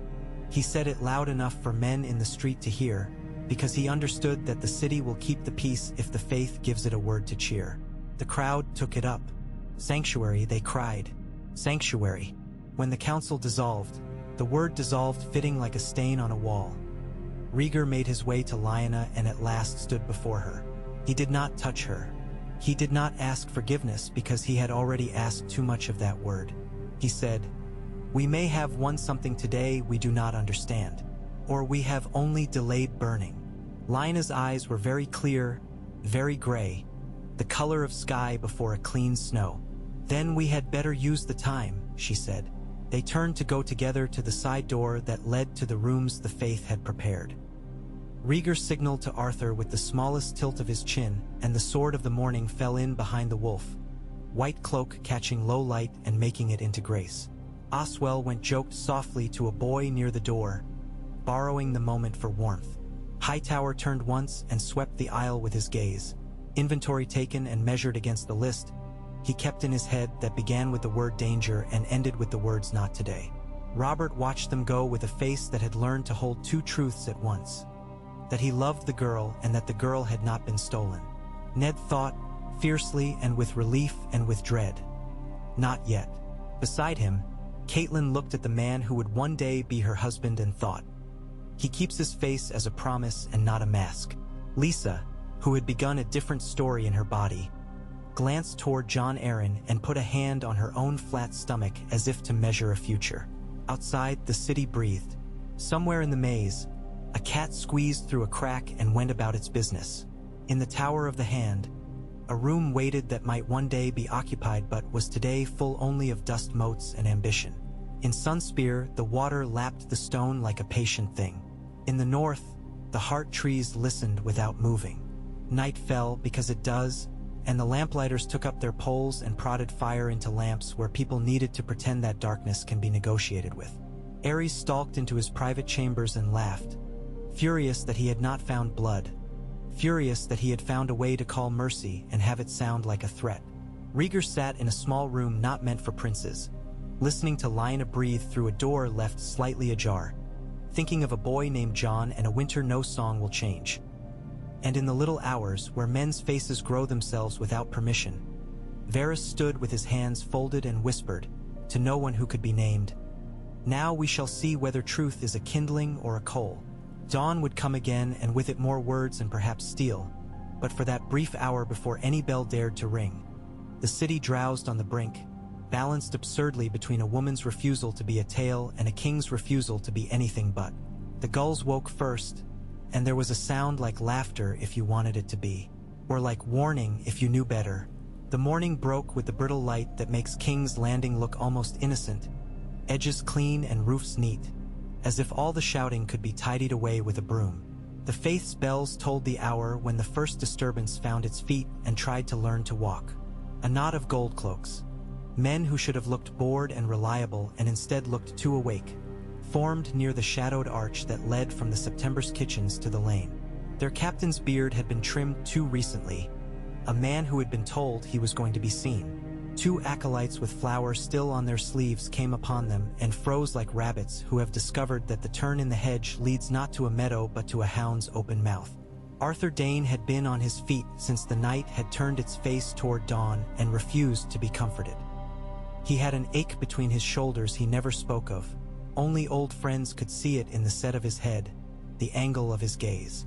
When the acolyte stumbled backward, he was already moving, the white cloak catching the cool air and laying it straight behind him. He did not draw his sword. He did not put his hand to it. He simply arrived where the men in gold had formed their untidy plan and stood as if occupying his own small country, a white border made of a man. "This door is sanctuary," he said, and it was not an argument. "Whatever orders you carry, they will not be done here." The captain squared his shoulders, his voice pitched loud enough for stones to carry it to a man listening 2 streets off. "By command of the king, the woman is to be taken into royal custody. By command of the 7, the woman is to be protected," Arthur said, mild as a man correcting a child's grammar. "If you intend to test which command holds within these walls, you may. But you will not be wearing a head when you learn the lesson." Gerald Hightower had taught him the trick of using a city's sound to measure the danger it means to be. A city about to riot inhales first. A city about to obey sticks its tongue into its cheek and chews. King's Landing, at that hour, inhaled.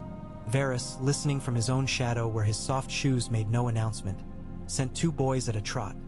One to the High Septon to arrive gasping and loud. One to the captain of the watch who did not wear gold, who answered to an older oath than today's and had learned to hold the city up with both hands when the crown meant to knock it down. Oswell went, who had kept watch on doors all his life, stepped out from a pillar with an easy, almost lazy movement, the sort that says, "I have been leaning here a while and could stand here a while longer." He smiled, not unkindly. "The man with the best tailor's bill among you," he said to the captain. "Take 2 steps back. The seam will thank you, and so will your wife if you intend to keep her." It was enough to unstick the moment. The gold cloaks wavered. Not much, not obviously, but enough for the High Septon's attendants to emerge in a flutter of white and gilded nerves and cry, "Sanctuary!" loud enough to teach the word to the pigeons. The crowd that had been pretending to ignore the door swung its face toward it, as if the drama were a hearth they'd been trying not to sit too near. A murmur began that had weight to it. Men who had lived under kings all their lives without much liking of it discovered that they enjoyed saying no under the faith's big hand. The captain, whose orders had assumed quiet corridors and fearful acolytes, did a piece of mathematics very fast and decided he did not wish to be the sum. He saluted badly and withdrew, the gold like bruises moving away down the lane. "Today," Arthur said under his breath to Oswell, "our heads remain on our necks. Always an improvement," Oswell murmured back, watching the crowd as one watches weather. "The trick is keeping them there tomorrow." When the scaled echo of the incident reached the Red Keep, scaled by fear in some mouths and inflated by bravado in others, Ares laughed and then bit his own tongue to taste blood. "They will hide her under skirts," he said, delighted, as if he had been given a puzzle with a piece missing and had been told to pretend he did not mind. "We shall see how long the gods' old wives can keep her from the king's bed when the truth needs be told." Rhaegar heard the report with a stillness that had become his armor. He had once imagined armor as iron over the breast and shoulder. Now he knew it to be breath taken at the right time and hands kept open when they wanted to close. He thanked the messenger and found Varys in a room that had been meant to store bolts of linen and now stored whispers. The spymaster's eyes, wide and careful, looked oddly tired. "We are running out of scaffolding to hold the king up," Varys said, sparing Rhaegar the lie of a courteous preface. The next time his teeth close, they will close on flesh, not fabric. Then we must teach the city what happens when it is asked to choose between its king and its peace, Rhaegar said. He rested his palm against the cool wall and felt the age of it. If there is to be a great council, it must be now, and it must be done under forms the faithless cannot call lawless. Varys watched him without quite blinking, a trick he had learned to make people measure their words before offering them up to be counted. You will ask men who have sat quietly for a generation to stand, he said. You will ask those whose fortunes are balanced on the present to risk a different scale. You will ask Dorne to come, and the Reach to come, and the Westerlands to pretend they are interested in anything beyond their reflection. You will ask the North to put off rage and the Stormlands to put off romance. I will ask, Rhaegar said, and I will not make it a plea that begs forgiveness in advance for its own failure. I will ask as a man who means to be obeyed not because he is loved but because he is right. Then you must give them a right so plain that even the men who wish to dislike you can bring themselves to choose it, Varys said, and made a little movement with 2 fingers, half blessing, half salute. I will open your paths. You will walk them quickly. In the September, Lyanna sat in a room meant for women in labor and women in grief, rooms that share a certain furniture no matter how you dress them. 2 midwives argued softly over the arrangement of linen and the placement of basins in that way that soothed their nerves by putting the world in order. Lyanna's hand lay flat against her belly, while the child practiced his own small athletics. Ricard sat with his elbows on his knees like a man warming himself at a fire. He had lit himself and was determined to keep in check. Ned brought her a cup of water and set it by her hand and did not fuss when she did not drink. He had learned her way. If she wanted a thing, she would tell the world and take it. Robert went to the practice yard, he said, as if speaking of a weather pattern one preferred to mark on a map than walk under. He says he means to sweat himself into patience. He has never been comfortable when he can't swing something, Lyanna said, not without affection. She raised her eyes to her father. He will not attempt something stupid? He will attempt something grand, Ricard said. The shape of it may look like stupidity if viewed from the wrong side. Keep him near Jon Arryn's voice, she said. That man can talk a river into remembering it is meant to stay between banks. Ned smiled slightly at that and then looked away to a corner where an old wooden stool had been set beneath an icon of the mother. The paint had aged into cracked sweetness. He thought of his own other and of how she had hated the Red Keep's heat the one time she had endured it. He thought, we are playing at being civil in a hall that like screams. He thought a thing he did not say, make it end before Steel has to speak. The summons went out the next day in the High Septon's hand, but ink and voice both carried Rhaegar's cadence within them. They called all great lords to a council in the September of Baelor, under oath, under the 7 eyes and the Godswood's 1,000. The letters rode under different seals, so that no man could pretend he had been addressed solely by an enemy or solely by a friend. To the lich yard of the citadel went a missive that asked for the presence of archmesters to speak, if required, of history and precedent without the comfort of sitting 1,000 miles away to judge. To Old Town's high towers went a softer message that acknowledged their name and their old habit of guarding more than their own light. Tywin Lannister received his with that peculiar calm that had once made lesser men mistake him for a better one. He read it twice and let the candle burn to the edge and smother itself as if to practice the trick on the king. He did not ride at once. He wrote a short note to Cersei because her letters otherwise grew around him like vines, entangling him with demands for position. He penned these words, "Not all crowns can be stolen. The clever learn which must be offered." He did not add, "And you will not be the one to wear the one that matters." He knew when to keep a cruelty in his pocket. Mace Tyrell read the summons and declared himself offended with his mouth while his eyes looked delighted at the prospect of order, which meant feasts. He ordered flowers sent to the September.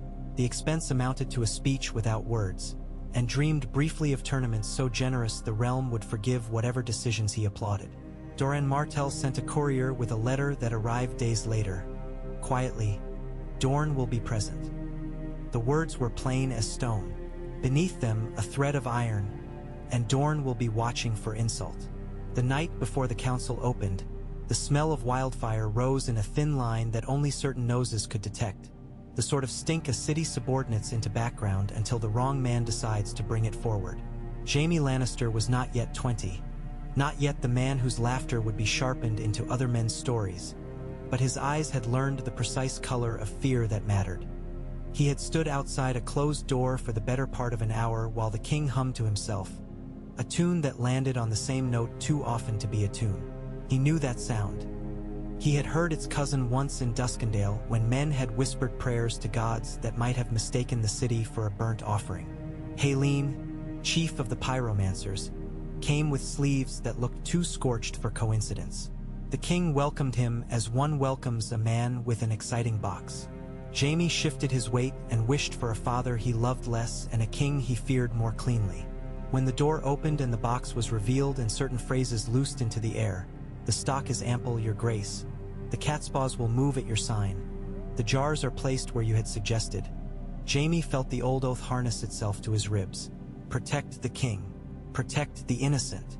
When the two pulled in different directions, a man's bone could crack between them. He stepped forward, not intending to, and said, "Your grace." The word stopped nothing. It was Varys who said it in a way that threaded urgency into courtesy, so that the king could admire his own power even as he listened. "If there is to be a great council, let us present them with a city that smells of bread, not smoke," he murmured. "A fire after an assembly is a warning. A fire before it is an argument against letting you speak." He smiled with his eyes. "You would not lose your pretext by making it too obvious, I think." Aerys liked the word lose to be applied to other men. He frowned, which in him looked like a child's attempt at wearing a man's face, and shoved the idea back into its box, but not far enough that its green breath would not leak. "You would take away my thunder," he said petulantly. "We will see who brings the lightning." Rhaegar, warned by a whisper that arrived like a feather before the brick that followed, sent Hightower to the Guildhall of the Alchemists with a writ signed by the High Septon and by 3 archmasters of the Citadel, men who had been fetched like cumbersome furniture and now sat in the city like clever cats waiting to be flattered. The writ forbade the moving or lighting of wildfire before the council's conclusion, under pain not of royal displeasure, too cheap a currency, but of faith's ban and the Citadel's public proclamation that any who disobeyed were mad. Haleen read it and bowed, and then made certain adjustments in the dark that would have made obedience possible even if he had not intended it. He could smell which way the wind blew and had always preferred to be found downwind of kings. So the city breathed through the night without lighting itself. The council opened at noon, not because noon was traditional, but because Rhaegar knew men arrive having eaten and men who have eaten are harder to incite to brawling.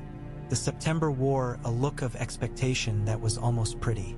The High Septon had spent his vanity on the first days and had chastened himself into something like piety for the next. The lords arranged themselves by habit and by hope. Tywin was not yet there. Doran was represented by a man whose slow voice made people lean in to decide whether he was dull or cautious. Mace Tyrell rolled his shoulders as if preparing for wrestling and then remembered that clapping convinces some people it is the sound of wisdom. Jon Arryn sat as if his bones were made of honesty. Hoster Tully smiled just enough to be pleasant and no more, a modest man's strategy that had made him less modest in practice. Aerys, when he entered, had chosen red today, red that looked like a threat rather than an affection. He smiled at everyone and at no one. The people who loved him least clapped the loudest the way men clap when they know the audience watches the hands of the man standing next to them. Rhaegar began by conceding things he did not need to concede in order to make what came next harder to refuse. "I have done wrong to Elia of House Martell," he said plainly, and the admission opened a channel in the air that felt new. "I have done wrong to the faith by assuming I could declare a truth and make it lawful by force of my own belief. I have done wrong to my father by demanding that he attend to counsel and forgetting the tenderness a son owes even a difficult father." He let the breaths move through the hall. "Now I require the realm to do right." He did not look at Lyanna when he said it. He had learned the trick of trusting a woman to stand without his hand behind her. She sat with her father, and with Ned not far behind, and with Arthur not far in front, and did not borrow anyone's steadiness. She did not make herself small or large. She waited. "What I ask," Rhaegar went on, "is this, that we recognize the king's life as sacrosanct and his crown as heavy, and that we also recognize that a realm cannot be allowed to burn when one man's humors are high. That we name a regency fitted with rules that bind even me.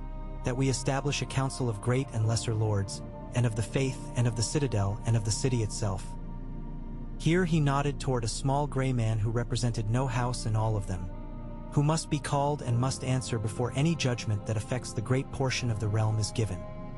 That we forbid the making or keeping of wildfire within the city's walls save for a single vault under the sept, to be opened only if the faith and the citadel and the hand together deem it necessary to save the city from an enemy. That we acknowledge the 2 wives I have made, not to unravel Elia's rights, not to unmake the precedents of her children, but to keep a cruelty from being done to a woman the realm has already used for every other bargain it fancied. That we name the child to be born not heir before Elia's son, but acknowledged, named, and safe. It was the last word that told. Safe. A word the highborn like to pretend has nothing to do with them and everything to do with the small folk. There was a sound in the hall like men cutting bread. They recognized the hunger in it. Robert shifted and opened his mouth, and Ned touched his wrist with 2 fingers and closed it quietly. Aerys stood as if he had been forced to by some current beneath his chair. "You ask me to put my head in a yoke," he said, clever enough to choose a word that would make lords bristle. "You ask me to be king when it pleases you and a prop when it does not. You ask me to be merciful when I am bored, and patient when I am hungry, and gentle when I feel the old knives at my back. And in return I am to be applauded for being tame." Tywin Lannister entered then, not because the moment needed drama, but because he had calculated the interval necessary to make his presence a hinge rather than a footnote. He walked without hurry to the place reserved for him and did not bow too deeply. His face looked like economy and iron had decided to marry. "Your Grace," he said, and made the words sound both loyal and conclusive. "The realm requires predictability. None of us is made poorer by the prince's proposals. Some of us are made safer. All of us are made answerable." Aerys turned on him with that peculiar expression that is half hatred, half demand to be loved. "You would like your chair back," he said. Tywin's mouth thinned. "If the king believes I can serve him as hand, I will. If the king believes another should, I will take his counsel and mine and obey. But I will be governed by rules I can read, not by temperatures I must guess." Men in the hall nodded and tried to look as if they had not. Jon Arryn lifted a hand for the right to speak, and the High Septon, pleased to be arbiting instead of apologizing, gave it. "We have lived too long by the weather of one man's mind," Arryn said. "A season is a fine thing in a farmer's fields. It is unkind to a city. I second the prince's call for a regency under law, and I propose that the first hand under the regency be chosen here, by count. From among men the realm trusts to prefer the realm's comfort to the comfort of their own vanity." Tywin did not turn his head enough for anyone to accuse him of looking at the old falcon and judging him. He did not need to. The hall did its own judging.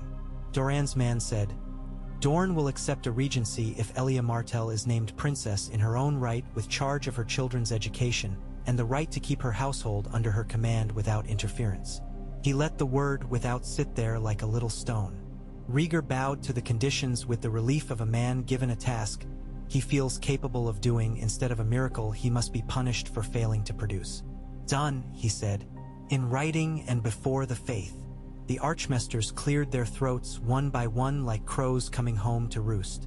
"It is the judgment of history," said one, "that the Great Council can place reins upon a king without unseating him if the king retains his crown and the regency is named to preserve the bloodline, not interrupt it."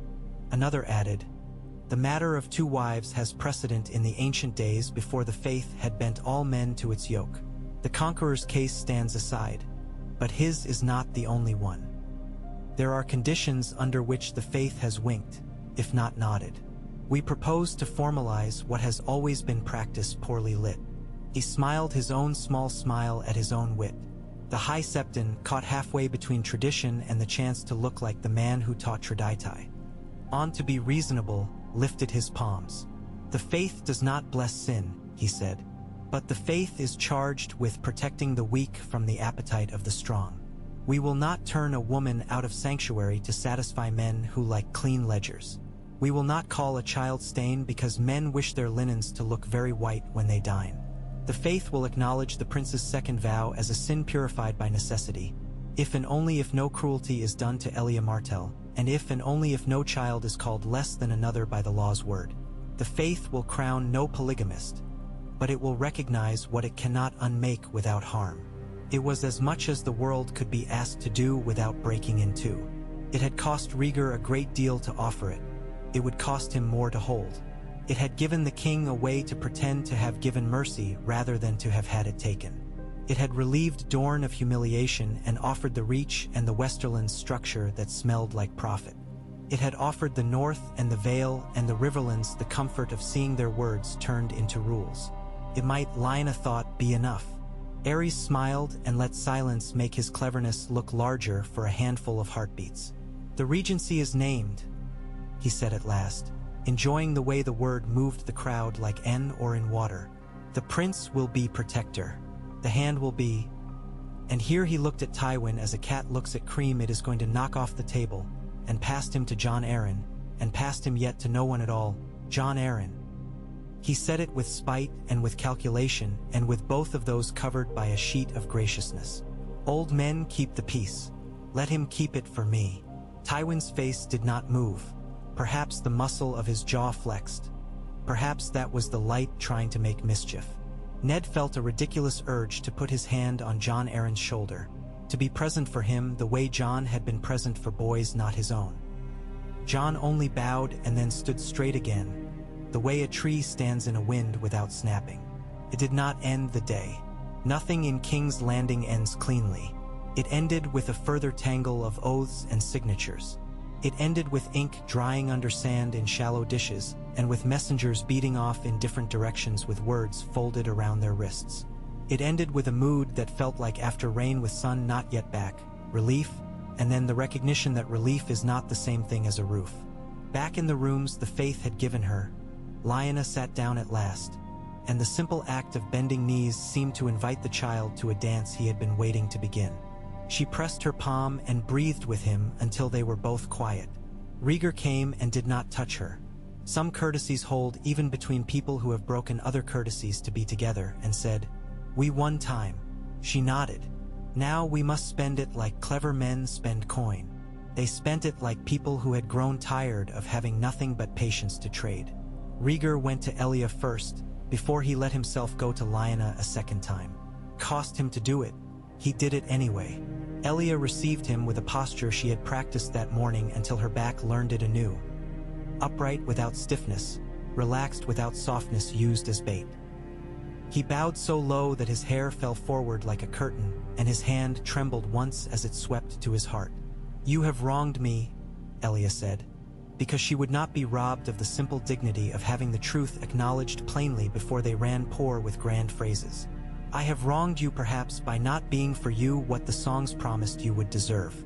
We will not measure those wrongs and set them on a scale every day. I would be tired and then dead if I tried.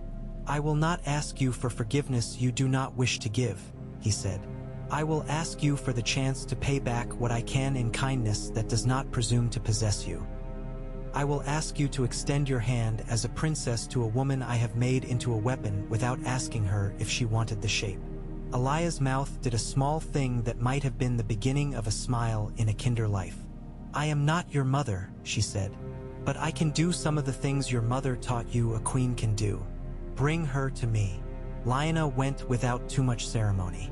Her world had not taught her to curtsy at the right moments, and she disdained learning now, for fear the gesture would trap her. She came into Elia's rooms like a gust and then halted herself and let the air settle around her before she spoke. "You can call me thief," she said. "You would be within your right." Elia shook her head. "Thief?" she said, quite honestly surprised. "If there is a thief in this tale, it is the man who took both of us into a treasury, he mistook for prophecy and filched what he fancied. She half lifted a hand and then dropped it again with a small amused exhale. "We are not rivals in this room, Lyanna Stark. We are women who have been placed on a board and told to wish ourselves queens. I have discoveries for you. You will have some for me. Let us make an inventory." Lyanna laughed in relief at the clean line in that. "The inventory begins with this. I meant no cruelty. I found myself required to commit some anyway. I will be paying for it as long as I draw breath."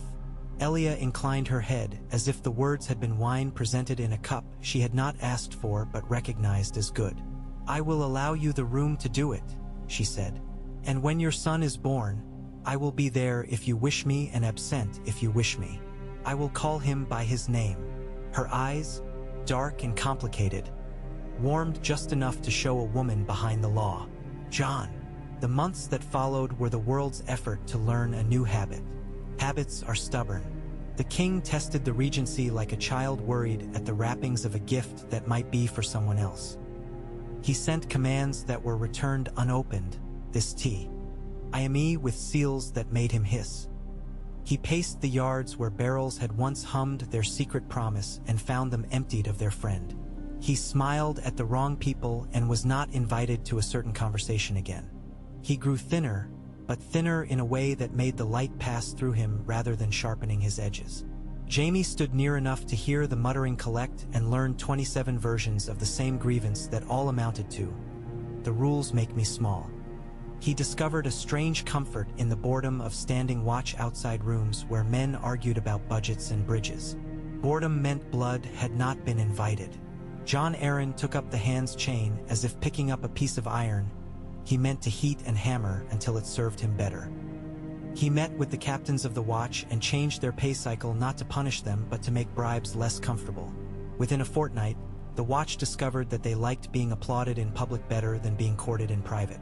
He gave the city's guilds the unglamorous gift of predictability. He set a time when petitioners would be heard and another when the lords would not be. He met with Helene and the Archmesters and the High Septon in a room that should have suggested mysticism and instead smelled like chalk and discipline, and wrote down the Concord of Baylor, lines that a clerk copied until his hand cramped. No wildfire in the city. Sanctuary to be honored. The hand to be elected by great council in times of regency. The queens in their households sovereign over their own boundaries. In return, the faith promised not to set the city alight with its own kind of fire when the king or the regency did not kneel quickly enough. Tywin watched and did not sulk, which in him was a kind of sulk. He returned to Casterly Rock and shaped his walls tighter around him. He wrote to every steward of his lands and required numbers that had not been made to look handsome for a lord's eye. He wrote to Jaime twice, letters that said nothing but father in every line. Jaime folded them and put them under a stone near the barracks. He had learned to keep certain aches where a sword could not see them and slice them open. Robert did not drown because there was no convenient river to oblige him. He hunted. He drank until his head taught him it was tired of waking in a fog that made his hands clumsy. He found, to his astonishment, that swimming in the Blackwater's filthy reach in the mornings before anyone saw him made him feel capable of not murdering a man by noon. One afternoon in the practice yard, he watched Rhaegar spar with a reach knight whose elegance made Robert sneer without malice. When the match broke and Rhaegar reached for the towel a boy held with two hands too tense, Robert found himself stepping forward, straightening the cloth unconsciously. "You're not made for sweat," he said, trying for a jest and dismayed to hear his own voice sounding rueful instead. "You always looked like a cat that wouldn't go out in rain."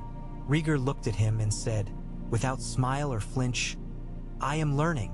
Robert nodded slowly, as a man does when he finds his fist empty after winding up to use it. "So am I," he said. He tilted his head and squinted one eye against the sun. "Do you love her?" "Yes," Rhaegar said. "And I love what she does to the truth. If she had been a different girl, I would have been a worse man." Robert snorted, half laugh, half cough, and handed him the towel as if it had become heavier. "I'm not going to forgive you for any of that," he said with a candor that owed nothing to generosity. "I am going to let you live anyway, if that counts in the ledger."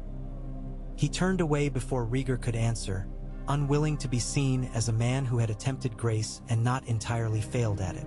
Ned met Caitlin by accident on a stair, and then discovered that certain accidents can be given the dignity of intention if a man repeats them with care. He liked talking to her about things men pretended women did not care to hear. She liked to ask him questions nobody had asked him because it would have been considered impertinent to ask a northern lord whether he intended to enjoy being bored when the realm needed it. They did not speak of love, having both learned that word is tired by court too often to be trusted at the beginning. They spoke of duty and friendship and of how difficult it is to be kind without being weak.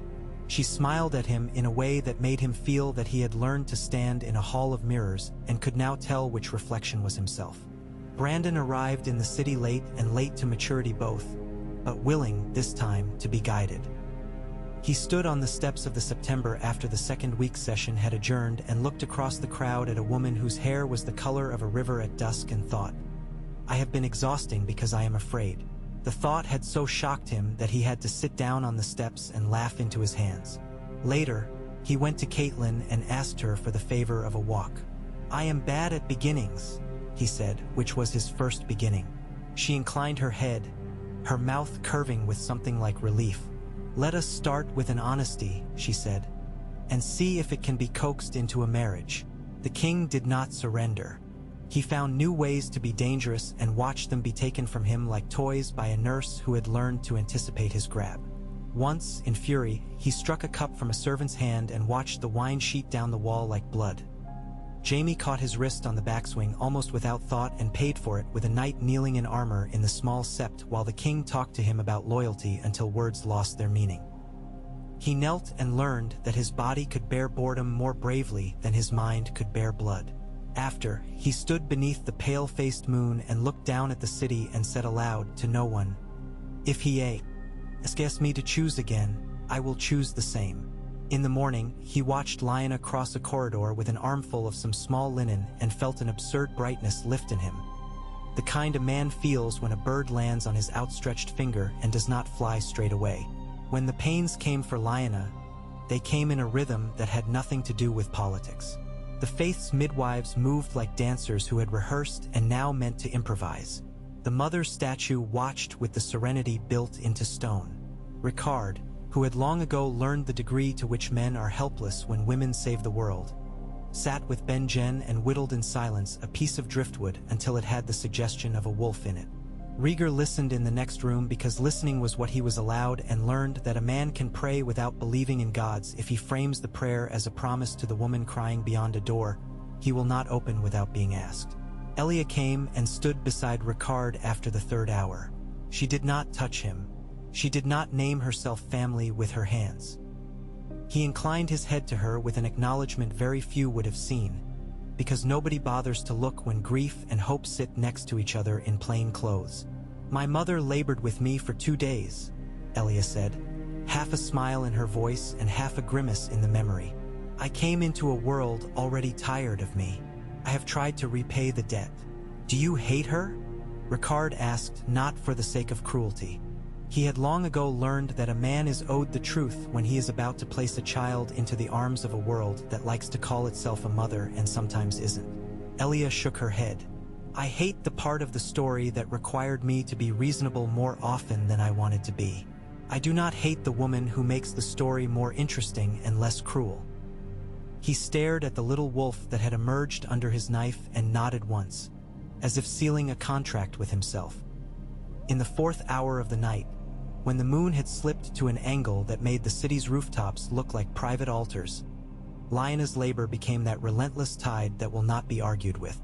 She made one sharp sound that would have entered a weaker man's bones and broken them. It sharpened Rieger instead, like a whetstone passed along a blade. The midwives murmured to her in a language of women that men are not often invited to learn. She pushed and the world changed a fraction. She bore down and the world shifted its balance and decided not to fall. Then she cried out like a hawk and then like a girl and then like a mother, and the room took a different air into itself. The child was purple and perfect and terrible and ordinary. He was slick and furious and then abruptly quiet, as very small kings are quiet when they decide to begin their reign with observation rather than order. The midwife laughed, a bright, unholy sound that made the mother's statue look briefly conspiratorial. She put the child into Lyanna's hands, and Lyanna laughed and cried at once, as if remembering that two things can be true in the same breath. "Hello, small river," she said softly. "I have been waiting." Rhaegar came at the midwife's nod, a man allowed into a new country with the passport of his love and his restraint. He did not touch the child first. He bent and kissed Lyanna's hairline, the place where sweat had taken back her body's smell from the room. "All the songs I have ever learned," he said, "foolish and exactly right, are poorer than this." The babe's eyes were dark with that opaque darkness of newborns, pupils blown to fill their world. He opened his mouth and made a little shape of displeasure, and then yawned hugely and made of himself a creature after all. "Jon," Lyanna said, not as declaration but as greeting, as if the name had been waiting for the body to arrive to wear it. "Jon." They carried him at dawn to the God's Wood in the Red Keep, a little neglected square that smelled like stubbornness and water. The heart tree was a pale-faced foreigner planted in southern soil, but it had put down roots ill-bred with iron bars and had made do. Ricard stood on one side of the trunk and the High Septon on the other, and for the first time since the council began, the two men looked at each other and did not see opponents. They saw a child as grammar that could knit their languages together. Ricard took a slender knife and, with the caution of a man who carves and has learned that the wood remembers if you hurry, marked a single notch in the bark, no more than a day's memory for the tree to keep. "For the north," he said. The High Septon lifted the child's brow with one finger and drew a small line of oil there in the old shape. "For the 7, he said. Elia touched the blanket, the faintest pressure of silk upon linen, and spoke in the lilting tongue of Dorne a single word that meant luck if you were a pessimist and blessing if you were a believer. Rhaegar whispered a Valyrian endearment he had learned in childhood, when he had been allowed to be nobody's hope and felt the old language not as a crown but as a lullaby. Lyanna spoke last and the simplest. "For truth," she said. The babe, who had slept through public unity, sneezed and wrinkled his nose and found his fist and put it in his mouth and made a wet sucking sound that humbled every grand thought present. Ned's breath left him with a little hiccup that might have been a laugh or a prayer. Robert's throat worked and he coughed to disguise it. Jaime smiled without meaning to. Varys bowed his head in a way that was not artifice, just for a heartbeat. They named him then in a hall with less light and more witnesses. Prince Jaehaerys, the High Septon intoned, because the forms required an old name even when the mother had chosen a new one. Ricard added, steady, called Jon. The scribe wrote both into the book with a flourish at the end that he would be pleased to see I, and a decade and embarrassed by in two. The Concord of Baelor saw its first practical application. 2 wives present, neither diminished, 2 faiths present, neither resentful, 2 princes on the dais, one acknowledged the elder in precedence, the other acknowledged enough to make knives unnecessary. Aerys did not attend the naming and insisted later that protocol had not invited him. He had spent the morning staring at a spot on the wall where a crack resembled a mouth and talking to it about loyalty. In the afternoon he broke 3 cups and a promise and cut his finger on a goblet and tasted his own blood and declared it sweet. In the evening he called for Haleen again and was told politely that the hand had need of the chief pyromancer's council, and did he, the king, require an appointment? He threw a candlestick at the page who delivered this and missed him. The page, still running when he turned the corner, would remember later that he had never been more grateful to a lump of bronze for choosing not to fly straight. The realm did not become good. Realms don't. It did become steadier.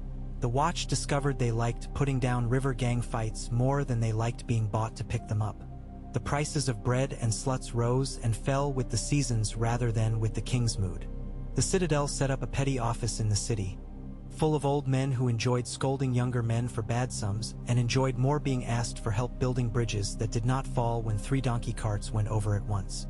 The faith learned to be a city's backbone rather than its shin kicking at passers-by. The High Septon began to smell less of perfume and more of candle smoke, and discovered that he had always wished to be useful to someone he did not envy.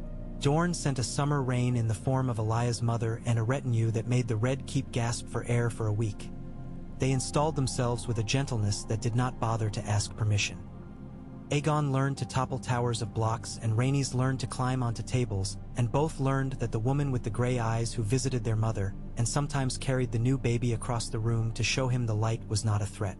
Lyanna learned the peculiar way southern air sticks to the skin at noon, and to walk in the cool tunnels beneath the red keep with a dagger tucked in the small of her back, not because she needed it but because it made her feel obedient to her old self. She wrote to Winterfell with stories that were sharp and sweet both, and to Benjen with jokes she wouldn't write to father, and to Brandon with instructions phrased as dares. Ricard visited the September's rooms often enough to make Rumor grow tired of inventing why, and sat with his daughter and spoke with her of wool and roads, and the way men become their fathers without intending to. Robert took a barge downriver one morning and returned with a laugh that had lost an edge and gained a bass note. He stood in the Hans Solar and announced, "I will marry Jon." Jon Arryn raised an eyebrow, a movement that in him signified merriment enough to last other men a week. "To whom?" he asked.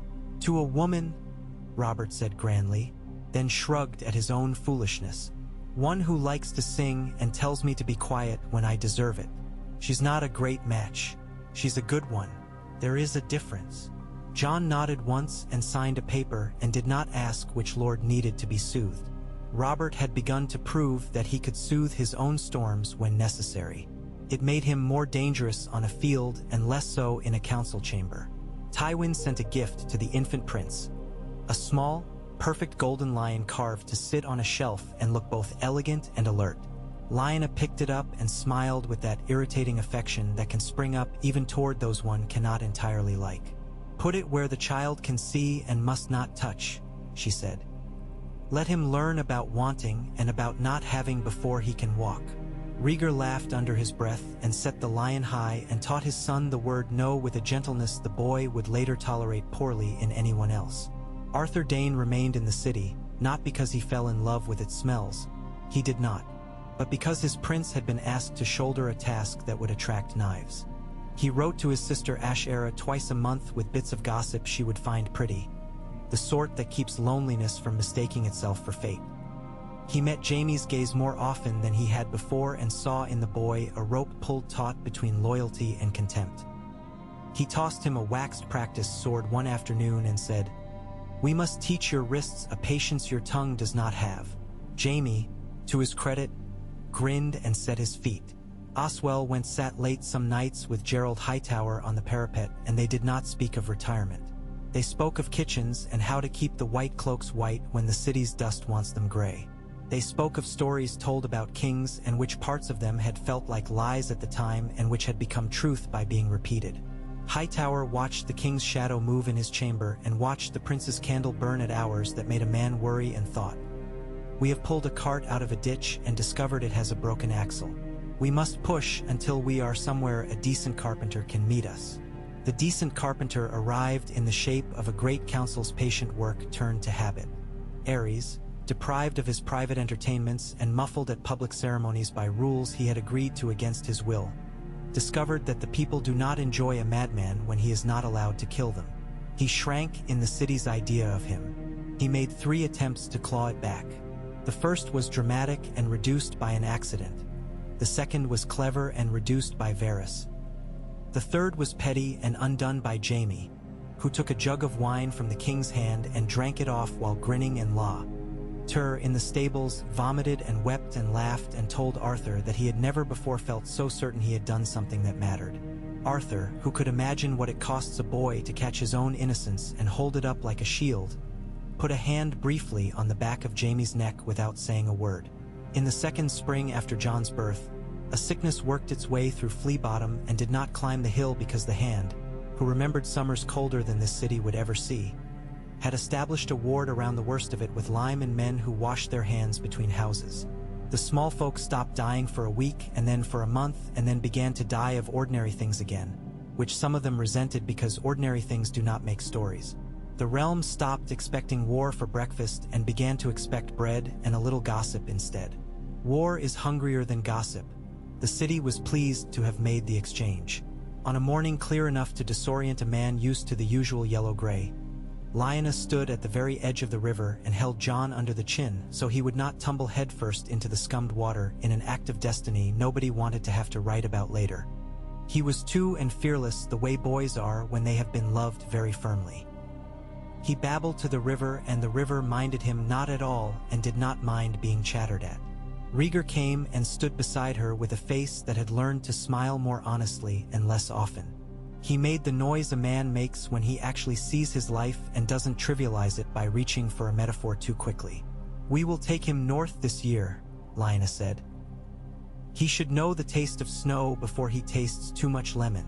"I will eat the lemons," Rhaegar said solemnly, and she laughed, short and grateful as a bird landing after a long flight. "Bring Elia," she said. "Bring the children. I will teach Rhaenys to throw snowballs like weapons, and we will discover whether Aegon can be taught the art of hitting a target without taking out the bystanders." "Elia will require boots," Rhaegar said, deadpan, and Lyanna bent her head on a smile. "We will have boots made," she said. "We will have more boots than sense. We will make the North laugh at us, and then we will make it love us." Later, in Winterfell, when the party from the south came in clothed like sensible fools, the yard rang with a noise men had not heard there since childhood. Children's shrieks that signaled no harm.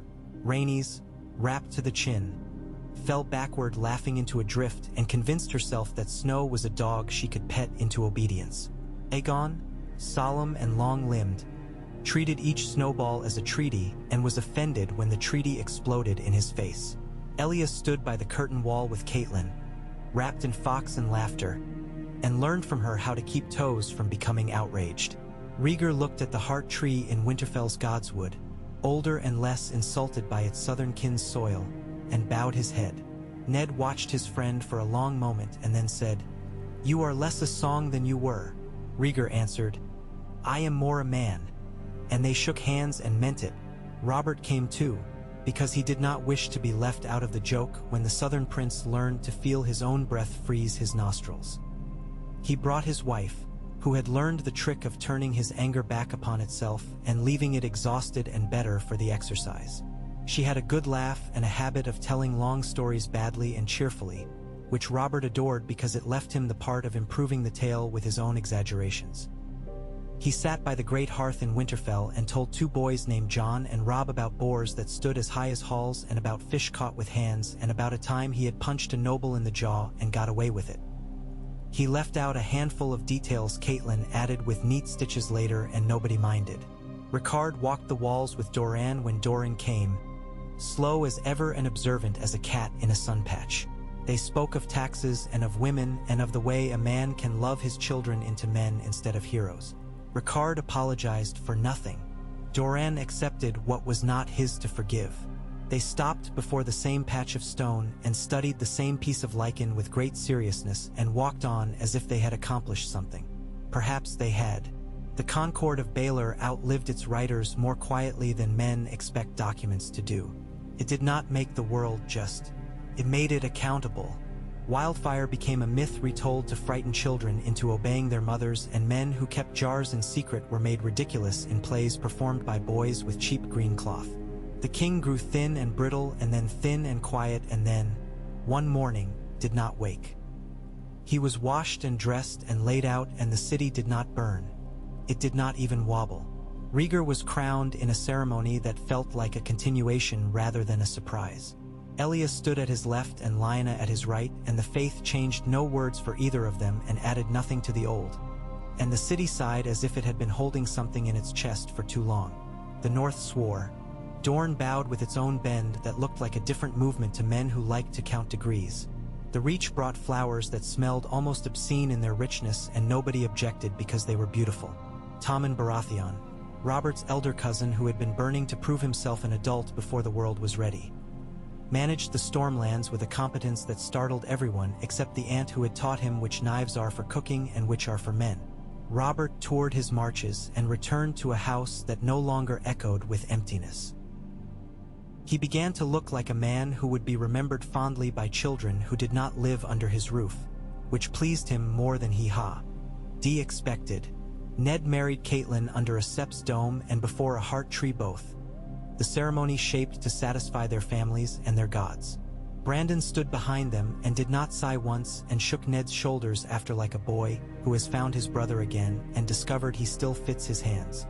Benjen flirted with a girl with a laugh like a brook and was rebuffed kindly and treated it as a tournament he did not intend to surrender. Ricard sat with an expression not unlike pride and watched the realm make a shape he could bear to live inside. Arthur became Lord Commander when Gerald Hightower's body told him it preferred to sit and write reports rather than walk and make them. He took the White Tower and made it useful rather than grand. He kept a ledger that recorded not only what his men had done but what they had refused to do and felt a secret satisfaction in the second list. Oswell, hair grayer and grin slower, nodded at boys in new white and taught them to sew tears in their cloaks with neat stitches as if that skill would save their lives someday. Sometimes it would.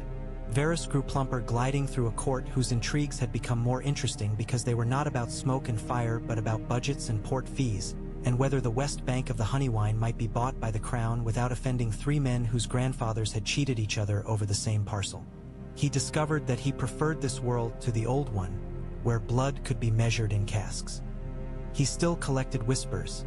He used them more often to pry open shutters than to blow out candles. Lyanna sat with Elia some evenings and they let the children climb them like furniture while they talked. They spoke of the old books nobody reads and of the women whose names are not written in them and of the men they had chosen and of the men who had chosen them and of the ways those two facts are different and the same. They argued about whether Jon ought to be taught to wield words before swords or the other way around and compromised by allowing him to be scolded by both of them in turn when he misused either. Rhaenys let him win most games and then forgot and won a handful and sulked until one of her mothers laughed her out of it. Aegon learned every rule and then every exception to it and became, perhaps for that reason, a child whom both women loved better in private than in public and more strongly for it. On the anniversary of the Concord, the city held a fair. It was not Rhaegar's idea. He had forgotten that people like excuses for joy, but the Bakers' Guild had not. They erected stalls and shaded them with awnings dyed so bright the river was offended at the competition. Men juggled and women sang and children discovered that a year contains more sugar when the king is pleased with it. Rhaegar took his harp into the square and sat on a low stool any man could have borrowed and sang a simple song that made no one cry and made 100 people smile. He had become someone who could do that. At dusk, when shadows make a place look the best version of itself, he found Lyanna at the edge of the crowd with Jon on her hip, heavy with a nap that would make going to bed later a complication. He did not say anything first. He had learned that his wife enjoyed speaking into spaces made for her. She looked at him with that half-crooked grin that had undone his tidy future and said, "You sing better when you are busy ruling. I rule better when you are laughing at me," he said. She leaned her shoulder into his and the weight felt like consent as much as affection. "We are not finished," she said. "The rules you wrote will need mending. The man in the tower in the Street of Silk will try to sell a girl again and count on nobody having the time to notice. The lord in his castle on the Mander will tell a tax collector to drown and get away with it until someone bothers to get into a boat. Our son will do something idiotic and charming and then again something only idiotic. Robert will want to hit someone when he should kiss them. Brandon will think he has learned patience because he held his tongue once and will expect a reward. Your sister will be born and will shout at the wet nurse until the milk arrives and then fall asleep and forget she was furious. We are not finished." "I am not tired," he said, and was startled to find it true. "Good," she said, and kissed him, knowing exactly where to stop and exactly when not to. The people in the square did not applaud. It was not that kind of moment. It was bread and light. Years later, because that is a phrase the old like to share with the young and the young never believe them. Jon would remember the square and the feel of his mother's hip below his hand and the taste of something sweet he had not been supposed to have and the sound of a harp played by a man everyone else called king and he called father when nobody else could hear. He would remember a lion on a shelf he had been told not to touch and the delicious danger of disobeying and the ridiculous dignity of being caught. He would remember a winter field where a girl with long dark hair threw a snowball with deadly accuracy and laughed like a river. He would remember two women arguing in low voices about ideas as if they were goats to be coaxed, and he would remember that the air in those rooms had smelled like citrus and wool and the dust that clings to books, and that nothing in it had frightened him except the possibility that he would not be allowed to stay. And when, on a night far from these, he would sit alone with a candle burning low and a quill that did not wish to obey, trying to write the right words for a man who needed to be told no by a friend, he would think of the old Concord written in a room that had smelled like chalk, and the old council convened in a hall that had pretended to be holy, and the old slow stubborn light caught in a tower in Dorne and carried north, and then south again, and then everywhere. He would put the quill down and go and find the person he loved and let them call him by his simple name, and then he would write the hard letter because the world in which he lived required hard letters and had taught him he could survive them. On the last evening before the first frost of the 4th year after the council, Lyanna went to the God's Wood alone. A wind had kicked up that had the smell of a promise in it. The kind winter makes that the north hears in its blood and the south hears in its bones. She set her palm to the heart tree at the height of her shoulder and felt the thin pulse of sap moving. "We did not make it right," she said to the face, not expecting an answer and therefore having made room for one to arrive anyway. "We made it better. We made it possible." Leaves turned a little, whispering the kind of gossip trees trade. Old, harmless, useful. Behind her Rieger came without his harp, as if he had finally learned that his hands were enough company. He slid his fingers into hers and they stood a long while saying nothing. Somewhere in the yard a boy shouted and another shouted back and a girl laughed and a dog barked and a woman called a child's name twice and a man scolded a man for putting the ladder wrong and a page stumbled over a bucket and was not punished. The world went on being loud and small and worth the bother. "Father?"